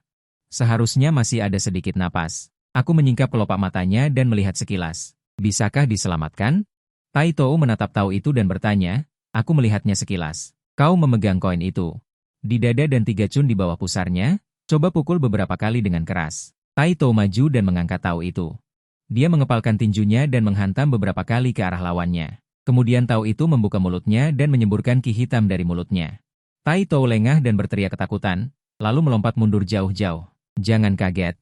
Aku berjalan ke samping pohon aprikot, mengerutkan kening dan menyentuh kulit pohon yang kering dan pecah-pecah. Tai Tou datang dengan wajah merah. Terutama hidung sapi ini tiba-tiba menyemburkan kotoran dari mulutnya, membuatku kaget. Itu adalah ki hantu yang merasuki tubuh. Baru saja kau memukulnya keluar. Aku menjelaskan dengan santai. Tai Tou banyak melihat. Aku terus melihat pohon aprikot dan juga mendekat untuk melihatnya, bertanya dengan bingung, kenapa pohon ini retak seperti ini? Aku berkata itu karena diserang oleh ki hantu. Kami pergi melihatnya dan pemuda itu sudah seperti murid kecil Tausan itu, matanya berdarah dan hanya tersisa satu napas. Tai Tou mengangkat lawannya dan memukulkan beberapa kali dengan keras. Sampai lawannya menyemburkan ki hitam, baru dia berhenti. Saat itu, tiba-tiba terdengar suara bising. Kemudian terlihat kilatan cahaya. Sekelompok orang membawa lampu dari arah halaman dalam. Berlari mendekat. Aku menyipitkan mata dan melihat Liu Hao dan Tausan itu. Membawa orang datang. Tausan ketakutan, Bos Liu. Orang-orang ini sejak awal sudah membuat kekacauan. Kali ini kita menggunakan 18 Vajra untuk menekan kejahatan. Awalnya diatur dengan baik. Tetapi mereka menghancurkannya secara diam-diam. Sekarang semuanya sudah selesai. Aku mendengar dan tersenyum tanpa suara. Tausan ini benar-benar orang yang berbakat. Kebohongan ini mungkin bahkan dia sendiri percaya. Aku berkata, tahu anjing. Apakah aku sebelumnya mengatakan bahwa 18 Vajra MU tidak akan berhasil dan akan mencelakakan orang lain? Aku terkekeh dan bertanya. Tausan sangat marah, jelas-jelas kalian yang membuat masalah secara diam-diam. Masih berani memutarbalikkan fakta. Tai Tou memaki, selain mencelakakan orang, apa gunanya? Wajah Tausan memerah karena marah, dan berteriak, Bos Liu, cepat tangkap kedua bajingan ini. Liu Hao dihardik oleh Tausan, lalu melambaikan tangannya dan memerintahkan, kendalikan dulu kedua orang ini. Sekelompok orang segera menerkam kami. Tai Tou memaki dan bergegas maju untuk berkelahi dengan kelompok orang itu. Meskipun jumlah orang lawan banyak, tetapi Tai Tou berkulit tebal dan kuat. Dalam sekejap mata, dia menjatuhkan sekelompok orang. Aku melihat Tausan dengan wajah muram. Menatap Tai Tou beberapa saat. Tepat di sisi kanan Tai Tou, matanya berkilat dingin. Dia mengangkat tangan kirinya yang tersembunyi di lengan bajunya dan bertanya, Pendeta Tao, apa yang sedang kamu lakukan? Aku tidak bisa mendekatinya, tetapi sambil tersenyum aku bertanya, mencari mati? Aku akhirnya sadar kembali dan dengan ekspresi ketakutan dan marah yang terpendam, aku berkata dengan gigi terkatup. Sebenarnya siapa kamu, penonton? Saat Liu Hao berbicara. Bersama murid seniornya menghampiri, mari kita bicara baik-baik. Sebelumnya, aku, Liu, tidak sopan. Aku mengabaikan Liu Hao dan menatap Pendeta Tausan. Dengan nada santai aku bertanya, ngomong-ngomong, apakah kamu yang punya ide untuk menikahkan Xiuyu dengan keluarga Liu? Tidak mungkin. Aku dan Xiuyu bertemu secara kebetulan. Setelah itu, kami saling mencintai dan menikah. Bagaimana mungkin itu ada hubungannya dengan Pendeta Tausan? Liu Hao menyahut dengan tergesa-gesa. Benarkah? Tidak perlu sengaja menakutiku. Jika aku, Liu, tidak sengaja menyinggung Anda atau teman Anda, mohon beritahu saya. Aku, Liu, pasti akan meminta maaf dengan sungguh-sungguh. Dalam hati aku berkata, Liu Hao, kamu cukup pandai menyesuaikan diri. Dia ingin meredakan masalah. Jadi aku memasang wajah muram dan berkata dengan tidak senang, Tuan Liu. Apa maksudmu dengan kata-kata itu? Bukankah aku sudah mengatakan sejak lama bahwa aku menemani Paman Yang untuk mencari putrinya, Xiuyu. Sekilas cahaya dingin kekuatan spiritual melintas di mata Liu Hao. Tetapi dengan cepat menghilang. Xiuyu tidak ada di rumah. Dia sedang dalam suasana hati yang buruk sekarang. Dia pergi begitu saja. Seringkali, bahkan aku tidak bisa menemukannya. Aku menoleh ke Tai Tou dan berkata, jika kita tidak melihat Xiuyu lagi malam ini, lapor polisi. Liu Hao menatapku dengan marah, teman. Kamu sudah keterlaluan. Apa sebenarnya tujuanmu? Meskipun aku, Liu Hao, memperlakukan orang dengan baik. Tapi aku juga bukan orang yang mudah diusik. Kamu pasti punya masalah. Kenapa kamu terburu-buru ketika aku mencarikan istri untukmu? Aku bertanya dengan heran. Liu Hao memasang wajah tegang dan mendengus dingin. Ini urusan keluargaku. Aku akan menanganinya sendiri. Kalian tidak perlu ikut campur. Kamu begitu terburu-buru membela diri. Agak merasa bersalah. Ketika melapor polisi nanti, kita harus meminta mereka untuk menggeledah rumahmu dengan benar. Aku berkata sambil tersenyum. Liu Hao menarik napas dalam-dalam. Di sana. Kemudian terlihat dua orang berjalan mendekat, pria parubaya dengan rambut beruban berjalan di depan. Badannya kurus kering, memimpin jalan, di belakangnya mengikuti seorang pemuda. Aku melirik pemuda itu, lalu mengalihkan pandanganku kembali ke pria parubaya itu. Tiba-tiba aku menyadari bahwa pria ini ternyata adalah kenalan lama. Dialah orang yang dulu mengikuti Liu Hao pergi ke Ventouling untuk menggali kuburan. Yao Xiang, akhirnya kau datang. Liu Hao segera menghampiri orang itu dan menepuk bahunya dengan keras. Lalu dengan cepat membawanya, lalu membawanya, lalu membawanya. Orang yang dulu mengikuti Liu Hao pergi ke Ventouling untuk menggali kuburan. Yao Xiang, akhirnya kau datang. Liu Hao segera menghampiri orang itu. Menghampiri orang itu dengan cepat, menepuk bahunya dengan keras, dan dengan cepat menyambut pemuda itu dengan senyum di wajahnya. Saat berbicara dengan orang itu, dia juga sedikit membungkuk dan terus mengangguk. Dari sini terlihat bahwa pemuda ini memiliki latar belakang yang tidak sederhana. Namun, perhatianku masih tertuju pada Yao Xiang. Pria ini berdiri di sana dengan punggung membungkuk. Matanya mati rasa, terlihat sangat lelah. Masalah kecil di rumahku ini. Sampai-sampai membuat para master repot, sungguh dosa, sungguh dosa. Liu Hao terus-menerus meminta maaf. Namun, wajahnya berseri-seri. Pemuda itu meliriknya dengan malas dan berkata, kau meminta orang untuk mencarikan guruku untuk membantumu. Bukankah itu melebih-lebihkan kemampuanmu? Bisa dikatakan bahwa di seluruh Mei Cheng, hanya sedikit orang yang bisa meminta guruku untuk bertindak. Benar, aku yang bodoh. Liu Hao dengan cepat berkata, lain kali aku harus bisa membedakan mana yang penting. Kali ini kakak Cao tahu, dan menyuruhku datang untuk membantumu menyelesaikannya. Aku mendengar ini dan baru mengerti secara kasar. Ternyata orang ini adalah adik dari Cao Junwu, putra kedua dari keluarga Cao. Ada apa ini? Orang bermarga Wei itu melirik ke arahku dan bertanya. Liu Hao dengan wajah muram menceritakan semuanya dengan singkat. Aku sudah melihatnya ketika aku masuk tadi. Memang ada sedikit masalah di rumahmu ini, tetapi kau mencari kucing dan anjing seperti ini untuk menjaga rumah. Bukankah itu main-main? Orang bermarga Wei itu memarahi Liu Hao, lalu mengalihkan pandangannya kepadaku dan berkata dengan dingin. Aku, Wei Dongting, bukanlah orang yang tidak masuk akal. Aku tidak peduli jika kau memukul orang di tempat lain, tetapi ini adalah rumah kakak Caoku. Kau memukul orang di sini. Itu berarti kau bermasalah dengan kakak Caoku. Tampar dirimu 2 kali dan pergilah. Aku tidak gila. Kenapa aku harus menampar diriku sendiri? Aku tertawa. Wei Dongting mendengar kata-kata ini. Tiba-tiba menatapku, matanya memancarkan hawa dingin, tetapi dia tidak langsung menyerang. Sebaliknya, dia menatapku dan menilaiku dari atas ke bawah sejenak. Kau juga seorang ahli Feng Shui? Aku tidak merebut makananmu, aku hanya menonton pertunjukan, kurasa dia Tai Tou. Tai Tou mengangguk dengan penuh semangat. Benar, kami berdua di sini untuk menonton pertunjukan, bermain sandiwara. Wei Dongting mendengus dingin, karena kalian di sini untuk menonton pertunjukan, maka tontonlah baik-baik. Jika aku tahu kalian melakukan sesuatu yang mencurigakan lainnya, jangan salahkan aku karena tidak menghormati sesama. Wei Dongting dengan dingin melirik kami dan berbalik ke arah Liu Hao. Mulailah, setelah selesai aku harus kembali tidur siang. Liu Hao mengangguk berulang kali, apa yang perlu disiapkan Tuan Muda? Bukankah hanya seluruh rumah? Apa yang perlu disiapkan? Wei Dongting tidak setuju. Saat itu, seseorang bergegas berlari dan berteriak. Tuan Liu, gawat, 18 Kongres juga tidak tahu apakah mereka hidup atau mati. Apa itu 18 Kongres? Wei Dongting mengerutkan kening dan bertanya. Itu diatur oleh pendeta San untuk menenangkan rumah. Silakan lihat. Liu Hao dengan cepat mengundang Wei Dongting untuk pergi. Setelah memeriksa beberapa orang dengan cermat, Wei Dongting tiba-tiba mengangkat kepalanya, memelototi Liu Hao. Apa sebenarnya yang telah kamu undang ke sini? Dalam keadaan normal, 18 Kongres memang dapat digunakan untuk menenangkan rumah, tetapi jika tempat ini memiliki energi hantu yang terlalu kuat, 18 Kongres ini datang untuk mati. Liu Hao pertama kali terkejut, tetapi kemudian matanya berputar. Dia pasti sudah tahu masalah ini, tetapi dibandingkan dengan kedamaian rumah, mengorbankan 18 orang ini, dia juga tidak ragu. Lalu bisakah orang-orang ini diselamatkan? Liu Hao bertanya dengan cemas. Bagaimana orang-orang ini bisa diselamatkan setelah diserang oleh energi hantu? Wei Dongting berkata dengan kesal, aku tidak memiliki kemampuan itu, kecuali guruku yang turun tangan.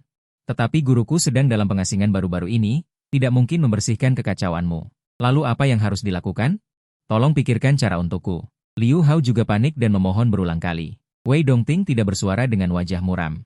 Dia terus melihat orang lain, melihat beberapa saat, tiba-tiba dia berseru. Ada apa dengan orang ini? Liu Hao terkejut, lalu dengan cepat menjelaskan, orang ini adalah murid kecil pendeta San. Orang ini masih bisa diselamatkan. Wei Dongting mengerutkan kening dalam-dalam dan bergumam. Aneh. Orang-orang ini diserang oleh energi hantu. Kecuali guruku yang turun tangan, baru mungkin untuk menarik energi hantu keluar tanpa melukai orang-orang ini.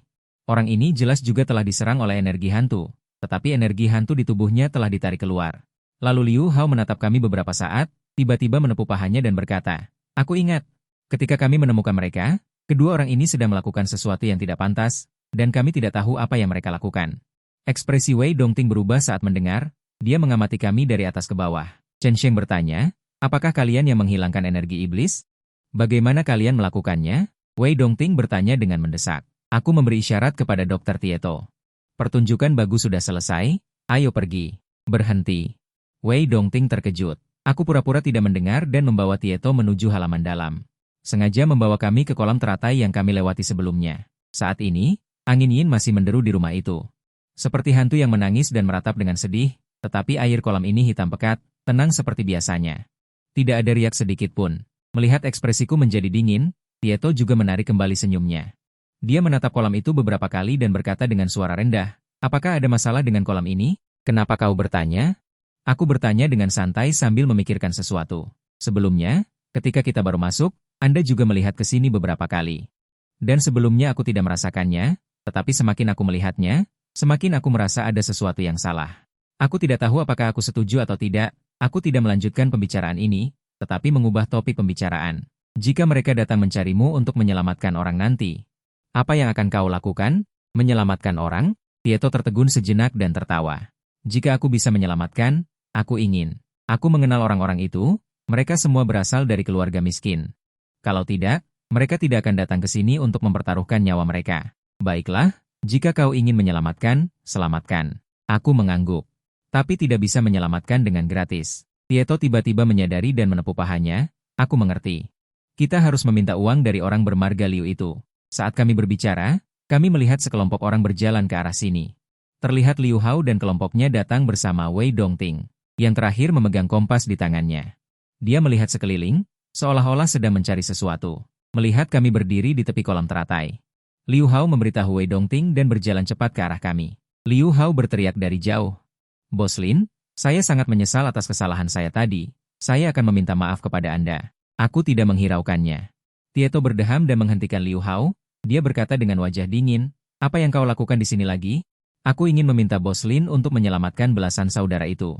Liu Hao berkata sambil membungkuk dalam-dalam. "Ingin menyelamatkan orangnya? 200.000 per orang." Tieto mengulurkan tangannya di depan Liu Hao. Liu Hao tertegun sejenak. "Kenapa? Kau ingin gratisan?" Tieto memelototinya dan bertanya. "Tentu saja tidak." Liu Hao berpikir sejenak dan berkata dengan susah payah, "Bagaimana kalau saya membayar uang muka 30% terlebih dahulu?" Tieto melirikku. Melihatku tidak keberatan, dia mengangguk dan berkata, "Baiklah, cepat pergi, cepat pergi." Liu Hao harus berbalik dan pergi untuk melihat ke depan. "Bukankah kamu mengatakan kolam ini aneh? Sebentar lagi kamu berteriak. Jangan berlebihan, bersikaplah nyata." Aku berbisik kepada Tai Tou. Tai Tou mengangguk untuk menunjukkan bahwa dia mengerti. Dia bersiap sejenak, menunjuk ke kolam lotus dengan kaget dan berteriak. "Apa yang terjadi?" Teriakannya berhasil menarik Wei Dongting dan yang lainnya. "Apa yang kau ributkan?" Wei Dongting melirik kami dengan dingin dan menoleh untuk melihat kolam lotus. Setelah melihat beberapa kali, ekspresinya berubah, dia berjongkok dan menatap lurus ke permukaan kolam. Liu Hao awalnya akan kembali untuk melihat ke depan. Seperti anak panah, dia berlari kembali dan bertanya dengan tergesa-gesa, "Apa yang terjadi?" Suruh dua orang turun dan lihat. Hanya mendengar Wei Dongting berteriak keras, Liu Hao segera menepuk dua orang, bertelanjang dada, dan melompat ke dalam kolam. Hanya mendengar suara biur. Tapi anehnya, dua orang besar melompat turun, tetapi permukaan kolam tidak memercikan air. Dalam sekejap mata, kedua orang itu ditelan. Orang-orang yang menonton terkejut dan tidak yakin. "Cepat, ambilkan tongkat bambu." Liu Hao berteriak. Segera ada dua orang menemukan dua batang bambu yang sangat panjang dan menusukkannya ke dalam kolam lotus. Dua orang menusuk untuk waktu yang lama. Kedua orang yang turun itu menghilang seperti penguapan di dunia. Ekspresi semua orang ketakutan. Pucat pasi, semua orang mundur, tidak berani mendekati kolam lotus lagi. "Turunkan 4 orang lagi." Wei Dongting menatap permukaan kolam dengan wajah muram dan berkata dengan kejam. Ketika semua orang mendengar ini, mereka ketakutan dan mundur lagi. Tidak ada yang berani pergi. Setiap orang yang turun akan diberi hadiah 100.000. Liu Hao berjanji. Seperti kata pepatah, di bawah hadiah besar, Pasti ada orang yang berani. Segera 4 pejuang muncul. Keempat orang ini menerima jimat dari Wei Dongting, melepas pakaian mereka. Menurut instruksi Wei Dongting, mereka menempelkan jimat di dada mereka dan melompat ke dalam kolam bersama-sama. Semua orang menahan napas dan menunggu, tetapi seperti yang terakhir kali, setelah keempat orang ini turun, mereka ditelan tanpa suara. Orang-orang yang mengelilingi tepi kolam lotus ketakutan dan mundur beberapa langkah. 7 bintang batas hukum, hancurkan. Wei Dongting menggigit jarinya, menggambar jimat di telapak tangannya dan menekannya ke permukaan kolam. Saat telapak tangannya ditekan, terdengar suara gemuruh, dan air kolam yang semula setenang cermin tiba-tiba mulai berputar dengan cepat, membentuk pusaran air yang sangat besar. Ekspresi Liu Hao dan yang lainnya ketakutan, dan seruan terdengar satu demi satu. Di pusaran itu, tiba-tiba muncul beberapa kepala. Seseorang membuka mulut dan berteriak minta tolong. Ternyata itu adalah beberapa orang yang baru saja melompat ke kolam teratai. Hukum 7 bintang, Wei Dongting menggunakan jari yang digigit untuk menekan dahinya. Segera menunjuk ke permukaan kolam, sebuah penglihatan aneh segera muncul di kolam teratai. Ketinggian air kolam mulai turun dengan cepat secara aneh, tetapi dalam sekejap mata, kolam teratai akan mencapai dasar. Setelah melihat dengan jelas seperti apa dasar kolam, semua orang menarik napas dingin, hanya untuk melihat dasar kolam dipenuhi dengan gumpalan-gumpalan rambut hitam dan panjang. 6 orang itu terjerat rambut itu, di tengah seruan semua orang. Tiba-tiba seseorang di kolam menjerit memilukan, seorang wanita. Teriakannya mengejutkan semua orang, mereka semua duduk terpaku dan melihat dengan saksama. Benar saja, rambut hitam pekat yang terjerat di dasar kolam sepertinya masih membungkus sesosok tubuh. Hanya saja dia tidak bisa melihat dengan jelas karena terjerat rambut. Saat ini, Wei Dongting telah memulai jimat. Hukum 7 bintang, Wei Dongting memegang jimat di tangan kirinya selangkah. Datang ke tepi kolam teratai, memperlihatkan tangan kanannya yang bergambar jimat dan menekannya lagi ke kolam teratai. Angin kencang bertiup, wanita yang duduk di dasar kolam tiba-tiba berdiri perlahan. Rambut hitam panjang menyembur keluar seperti air terjun dan menyerbu ke arah Wei Dongting. Hukum 7 bintang, diam. Wei Dongting berteriak keras. Melompat dan melompat ke atas kolam teratai, menancapkan paku penekan kejahatan ke puncak kepala wanita itu. Paku penekan kejahatan jatuh dan ditambah dengan penindasan jimat. Wanita yang perlahan berdiri itu langsung duduk kembali. Untuk sesaat, angin yin berhenti. Rambut yang merayap keluar dari dasar kolam ke segala arah juga dalam sekejap terbakar menjadi abu. Saat ini, di samping kolam teratai, ada pemandangan yang mengerikan. Di mana-mana ada hantu yang menangis dan melolong. Melihat ini, Liu Hao buru-buru memanggil orang untuk turun dan mengangkat mayat. Pergi dan lihat, aku akan kembali dengan kepala besi. Di sana, di kolam teratai. Ketika kami tiba, wanita itu sudah diangkat, seluruh tubuhnya basah kuyup. Tubuhnya dipenuhi rambut lengket yang membuat merinding. Wei Dongting menunjuk ke wanita itu. Berkata kepada Liu Hao, pergi dan lihat apakah kau mengenalnya. Liu Hao mengambil sebatang bambu yang lebih pendek. Dari jauh, dia mengangkat rambut dari wajah wanita itu, dan begitu dia mengangkatnya, tiba-tiba terdengar teriakan ketakutan rendah dari kerumunan. Aku melihat wajah pucat wanita itu. Matanya terbuka lebar, bola mata abu-abu menatap lurus ke arah semua orang. Liu Hao berteriak tiba-tiba dan mundur berulang kali dengan tidak percaya. Bagaimana mungkin itu adalah Xiu Yu? Liu Hao berlutut di tanah dan menangis dengan keras. Aku melirik ke kerumunan. Pada saat ini, semua orang panik. Yao Xiang berdiri di sudut gelap, juga dengan mata terbelalak. Wajahnya penuh kejutan, tetapi dengan cepat ekspresi terkejut itu kembali menjadi mati rasa. Ada yang tidak beres. Aku mengerutkan kening. Pergi dan panggil Paman Yang dan yang lainnya. Aku berkata kepada Tai Tou. Tai Tou mengangguk dan berbalik untuk lari. Tidak lama kemudian, dia kembali dengan sekelompok orang. Di mana Xiu Yu? Di mana Xiu Yu? Paman yang bergegas dengan terhuyung-huyung. Aku melangkah maju dan menepuk punggung Paman yang dengan ringan. Paman, jangan khawatir dulu. Lihat dengan seksama apakah itu benar-benar Xiu Yu. Kami membawa Paman yang mendekat dan melihat wanita itu dengan seksama. Itu Xiu Yu, itu putriku. Paman yang berteriak dan menangis dengan keras. Tai Tou dan Tuan Zhang buru-buru menahannya. Aku menoleh dan melihat Liu Hao berlutut di tanah. Dia menangis terengah-engah. Aku berkata kepada Tai Tou, kalian jaga Paman Yang. Setelah mengatakan itu, aku pergi ke sisi Liu Hao. Bos Liu, mengapa kamu menangis? Kamu seharusnya bahagia. Jangan bercanda, kalau tidak jangan salahkan aku, kata Liu Hao dengan marah. Aku menatapnya. Apa? Kamu ingin mencincangku dan melemparkanku ke kolam teratai sampai mati? Omong kosong apa yang kamu bicarakan? Liu Hao menegur. Lihat, lihat. Gugup, malu menjadi marah. Masalah kecil. Beri aku 5 juta, aku akan merahasiakannya untukmu. Jika keluarga Cao tahu bahwa kamu membunuh istrimu dan membuang mayatnya, dan membuangnya di kolam teratai mereka. Yang pertama ingin membunuhmu. Wajah Liu Hao berubah, dan dia menggertakkan giginya. Begini saja. Aku memiliki properti di Meicheng yang bernilai 4 juta lebih. Sebentar lagi aku akan memberimu properti itu. Tidak apa-apa juga. Teruslah menangis. Aku menepuknya dan berbalik untuk pergi. Tangisan keras Liu Hao terdengar lagi dari belakang. Aku mengerutkan kening. Orang bermarga Liu ini pasti punya masalah. Tapi wanita yang muncul di kolam bunga teratai ini membuatku sedikit tidak mengerti. Aku melihat sekeliling. Melihat Yao Xiang masih berdiri di sana, aku diam-diam berbalik ke belakangnya. Aku menemukan perubahan yang sangat menarik. Sebelumnya Yao Xiang ini selalu tampak mati rasa, seolah-olah dia tidak tertarik pada apapun di sekitarnya. Tidak masalah jika kau mengatakan dia adalah mayat hidup. Bahkan ketika semua orang mengangkat wanita itu dari kolam bunga teratai, itu hanya membuatnya terkejut sesaat. Setelah itu, dia masih memasang wajah datar seperti batu, tetapi sejak paman yang datang, menangis di depan putrinya dengan suara ratapan yang keras. Yao Xiang ini seperti tiba-tiba hidup kembali, wajahnya menjadi lebih pucat, tangannya mengepal erat. Terus menatap paman yang dan gemetar. Aku melihatnya sebentar lalu menepuk bahunya. Yao Xiang terkejut, dan segera menoleh. Aku melihat matanya merah dan berkaca-kaca, dan bertanya dengan heran, ada apa denganmu, saudaraku? Yao Xiang menatapku dengan terkejut, kamu adalah, aku tersenyum dan menunjuk Paman Yang. Kau kenal Paman Yang? Kemudian ekspresi Yao Xiang berubah, dan dia mengangguk dengan gugup, aku kenal. Itu ayah mertua Liu Hao? Biasanya kau cukup akrab dengan Xiu Yu, kan? Yao Xiang sedikit mengangguk. Lalu mengapa kau terlihat tidak sedih sama sekali? Aku menatapnya dengan heran. Yao Xiang tertawa pahit. Aku selalu lambat, bahkan jika aku sedih, aku tidak terlalu pandai mengungkapkannya. Tetapi aku melihat ketika paman yang datang tadi. Kau hampir menangis. Kataku tiba-tiba, Yao Xiang memalingkan wajahnya, menghindari tatapanku. Mungkin paman yang menangis terlalu keras, aku teringat Xiu Yu dia. Saat dia mengatakan ini, suaranya tercekat. Matanya merah, dan dia dengan cepat menyeka sudut matanya dengan tangannya. Melihat ini aku semakin yakin akan satu hal.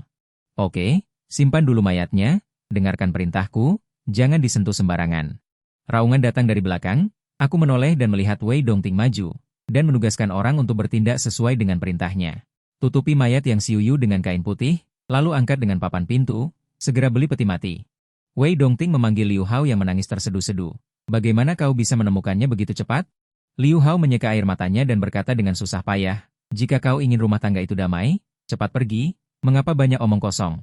Wei Dongting memelototinya, Liu Hao mengangguk lagi dan lagi, tiba-tiba teringat dan berkata, ada peti mati di rumah, awalnya ibuku mempersiapkannya untuk dirinya sendiri, bagaimana kalau kita menggunakannya dulu? Oke, cepat angkat ke sini. Wei Dongting melambaikan tangannya. Liu Hao berbalik dan hendak pergi, bantu paman kembali beristirahat dulu. Aku melihat paman yang hampir pingsan karena menangis. Membunuh Xiu Yu? Tak heran kami ingin bertemu Xiu Yu. Keluarga Liu ini selalu menolak. Ketika Zhang Shifu menjadi emosional, dia mengepalkan tinjunya dan memukul telapak tangannya dengan keras. Ini semua salahku karena sebelumnya tidak melihat petunjuk apapun. Jika tidak, mungkin Xiu Yu. Ini juga bukan salahmu, dan ini masih belum pasti. Mari kita kembali dulu. Aku menepuk bahu Zhang Shifu untuk menghiburnya. Kami kembali ke kamar. Paman yang dipapah oleh Tieto dan Xiao Ganzi berbaring di tempat tidur. Tetapi setelah paman yang sadar kembali, dia tidak bisa menahan air mata. Aku menuangkan semangkuk air panas dan membawanya kepada Paman Yang. Paman, nanti ada hal penting yang harus kamu lakukan. Anda harus bersemangat. Apa? Paman yang bertanya dengan hampa. Coba Anda pikirkan dulu. Ciri-ciri apa yang ada pada Xiu Yu? Nanti Anda lihat dengan seksama lagi untuk memastikannya. Aku berkata. Paman yang langsung sadar setelah mendengar ini dan bertanya dengan ragu-ragu. Maksudmu, mungkin itu bukan Xiu Yu?